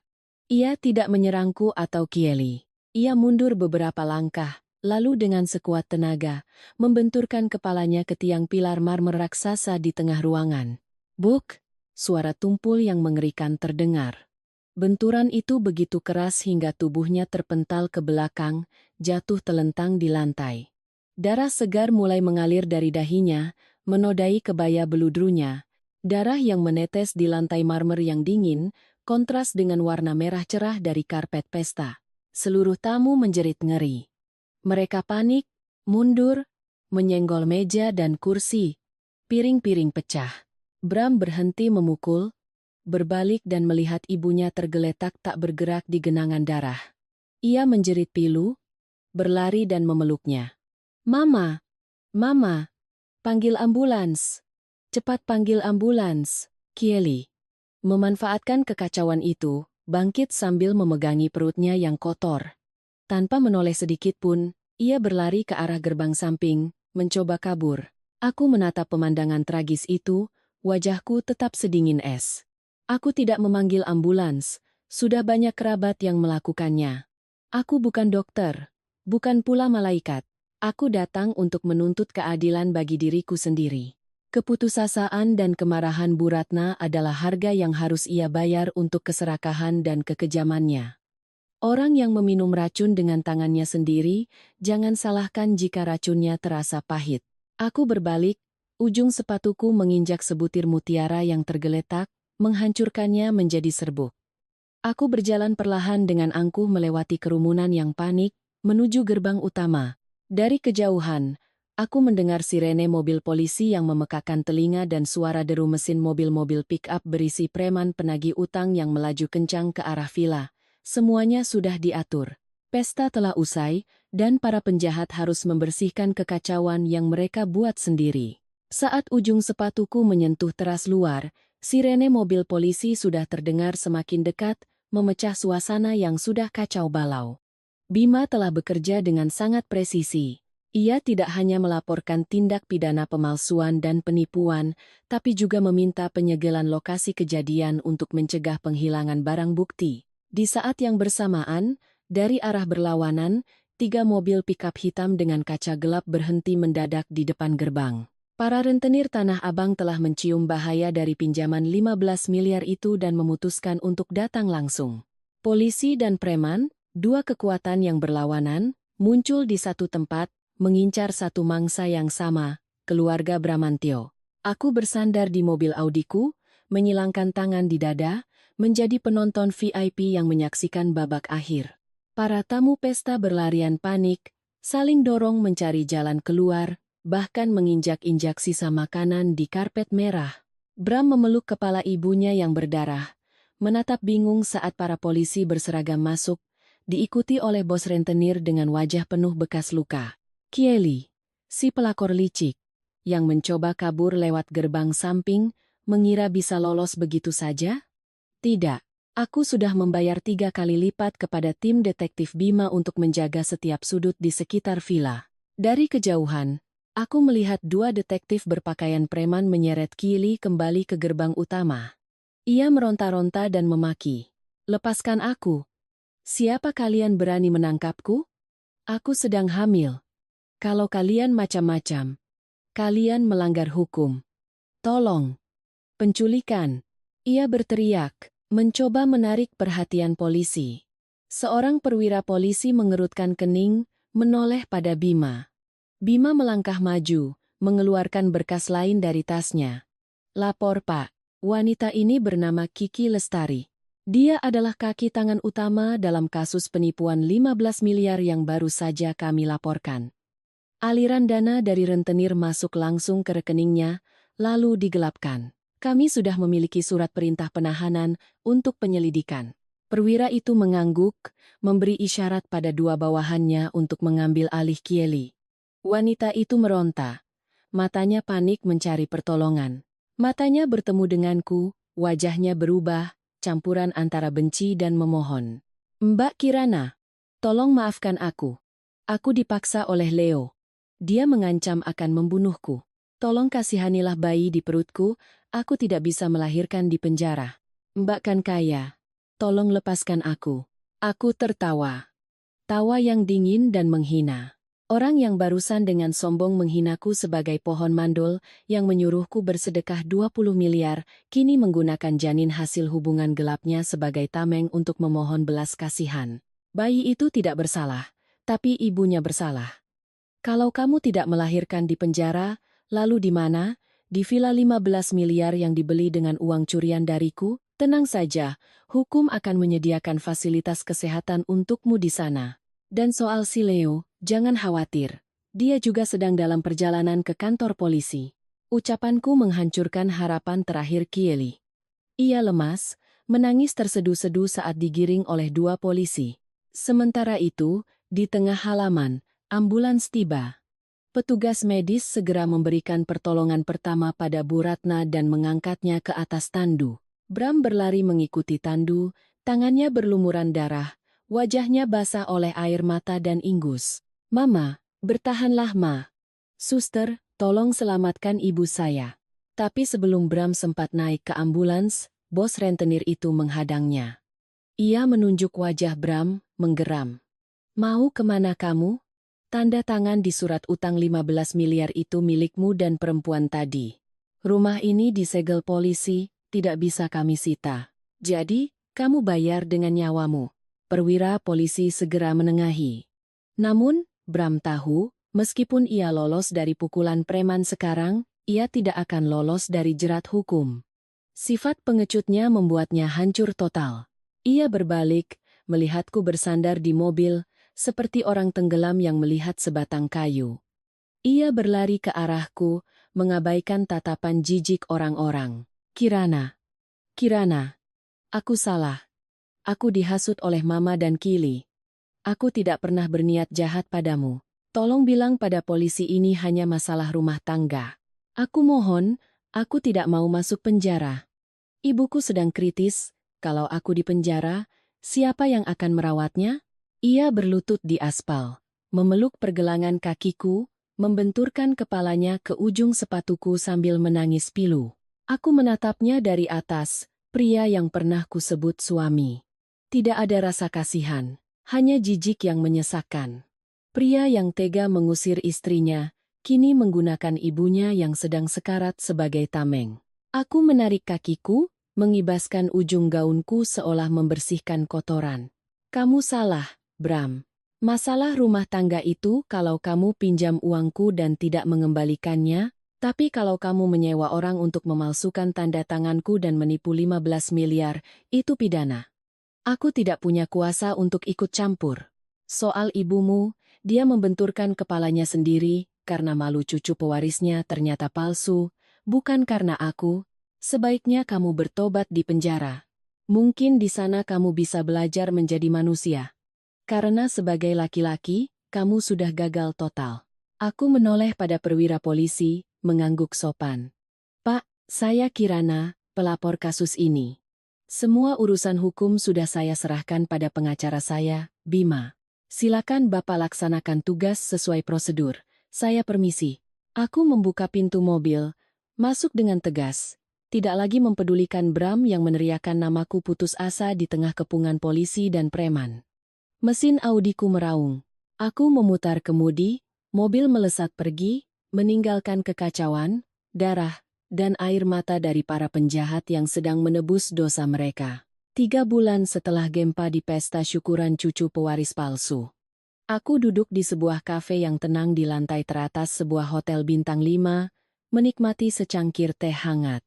Di bawah sana, kota Jakarta masih sibuk dan bising, tapi di hatiku ada kedamaian mutlak.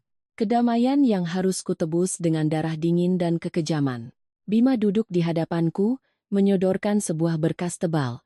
Ia tersenyum puas. Semua sudah selesai. Pengadilan telah menjatuhkan vonis. Bramantio, 15 tahun penjara untuk penipuan dan pemalsuan dokumen. Kiki Lestari alias Kili, 12 tahun, penahanannya ditangguhkan karena hamil, tapi begitu selesai menyusui langsung masuk penjara. Leo, kekasihnya, ditangkap di perbatasan saat mencoba kabur. Kena 8 tahun karena menjadi penadah barang hasil kejahatan. Aku menyesap teh.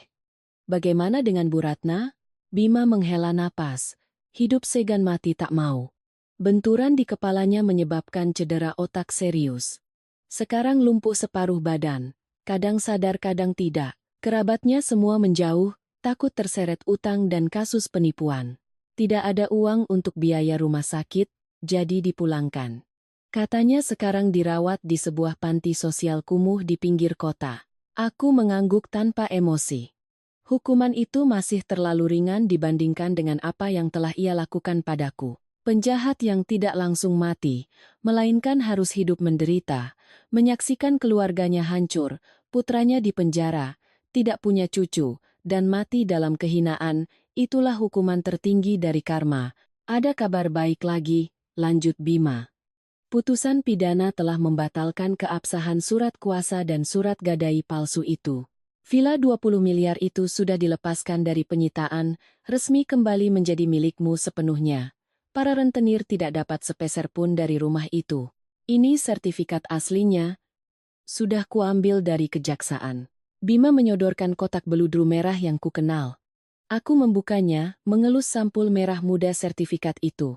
Akhirnya, apa yang menjadi milikku telah kembali. Ini bukan hanya soal 20 miliar. Ini soal harga diri, kehormatan, dan bukti bahwa seorang wanita tidak perlu tunduk pada penindasan, selama ia cerdas, berani, dan cukup dingin. Aku mengeluarkan akta cerai yang sudah disahkan pengadilan dari tasku, meletakkannya di samping sertifikat itu. Pernikahan 5 tahun berakhir dengan luka besar, tapi aku telah menjahitnya sendiri dengan benang baja yang paling kuat. Aku sudah menjual villa 20 miliar itu. Meskipun aku menang, aku tidak ingin menyimpan rumah yang telah dinodai oleh pengkhianatan, keserakahan, dan darah. Uangnya kugunakan untuk memperluas bisnis distributor alat kesehatanku, dan sebagian kusisihkan untuk mendirikan yayasan bagi para wanita pejuang garis 2 yang kurang mampu. Bukan untuk menabung pahala seperti sindiran si pelakor, tapi karena aku ingin membuktikan bahwa nilai seorang wanita tidak terletak pada rahimnya, melainkan pada otaknya dan kemampuannya menentukan takdirnya sendiri. Meninggalkan kafe, aku melangkah ke jalanan yang berangin. Aku berjalan dengan langkah panjang dan mantap, suara sepatuku terdengar angkuh dan kokoh. Aku bukan lagi Kirana yang sabar menelan air mata. Aku adalah Kirana yang telah melewati badai, merobek jaring laba-laba beracun yang menjeratku, dan melangkah ke cahaya dengan pakaian bersih tanpa noda. Hidup ini adil. Dan mereka yang berani mempermainkan harta dan kehormatanku, telah menerima harga yang setimpal. Permainan telah berakhir. Dan pemenangnya selamanya adalah dia yang berdiri di sisi kebenaran dan hukum. Berdiri di balkon apartemen baruku, Menatap gemerlap lampu kota di malam hari, aku mengangkat cangkir tehku dan merasakan seluruh bebanku terangkat. Badai terbesar dalam hidupku telah berlalu, meninggalkan puing-puing dari sesuatu yang pernah kusebut keluarga. Tanpa hinaan ibu mertua, tanpa kepalsuan suami, tanpa intrik keserakahan, aku merasa duniaku begitu tenang dan jernih. Ini bukan kesunyian, ini adalah kelegaan mutlak seorang wanita yang baru saja menghancurkan sangkar emasnya sendiri untuk merebut kembali langitnya. Merenungkan 6 tahun pernikahanku, aku sadar betapa menyedihkannya diriku dulu. Aku pernah naif, percaya bahwa dengan ketulusan dan pengorbanan, aku bisa membeli cinta. Aku pernah menunduk, menelan hinaan sebagai pohon mandul, membiarkan stigma itu mendefinisikan nilaiku. Tapi pengkhianatan itu telah membangunkanku. Aku sadar, kesabaran yang salah tempat bukanlah kebajikan, melainkan pembiaran terhadap kejahatan. Pelajaran terbesar yang ingin kusampaikan pada semua wanita di luar sana, nilai seorang wanita tidak pernah terletak pada rahimnya atau pada pengakuan keluarga suaminya. Kita adalah alam semesta yang mandiri. Kita punya otak, tangan untuk berkarya, dan hati untuk mencintai orang yang tepat. Jangan pernah membeli cinta dengan uang atau pengorbanan tanpa syarat. Jika sebuah rumah hanya melihatmu sebagai mesin uang atau mesin pencetak keturunan, itu bukan rumah, itu neraka. Pergilah. Dan saat menghadapi pengkhianatan, jangan berteriak atau menangis memohon belas kasihan. Air mata tidak bisa membersihkan kerendahan hati, dan kekerasan hanya akan merendahkan dirimu sendiri. Balas dendam terbaik adalah dengan menggunakan ketenangan, melindungi hak-hakmu secara hukum, dan menggunakan kesalahan musuhmu untuk menjerat mereka. Kumpulkan bukti, rencanakan langkahmu, agar saat kau menyerang, mereka tak punya jalan keluar. Perjalananku dari seorang menantu yang tertindas menjadi wanita yang dengan dingin melemparkan hasil tes DNA di tengah pesta bukanlah perubahan menjadi jahat. Itu adalah proses metamorfosis, kebangkitan yang paling cemerlang untuk melindungi martabat seorang manusia. Kini, berdiri dengan kakiku sendiri, memimpin bisnisku sendiri, aku tidak pernah merasa sebebas dan seutuhnya ini. Aku melepaskan kebencian. Bukan karena aku memaafkan, tapi karena mereka yang kini mendekam di penjara atau terbaring sakit dalam kesendirian, tidak lagi pantas mendapatkan tempat bahkan sedetik pun dalam pikiranku. Sampah telah dibersihkan. Hidupku sekarang adalah untuk menyambut matahari terbit dan hal-hal baik yang sesungguhnya.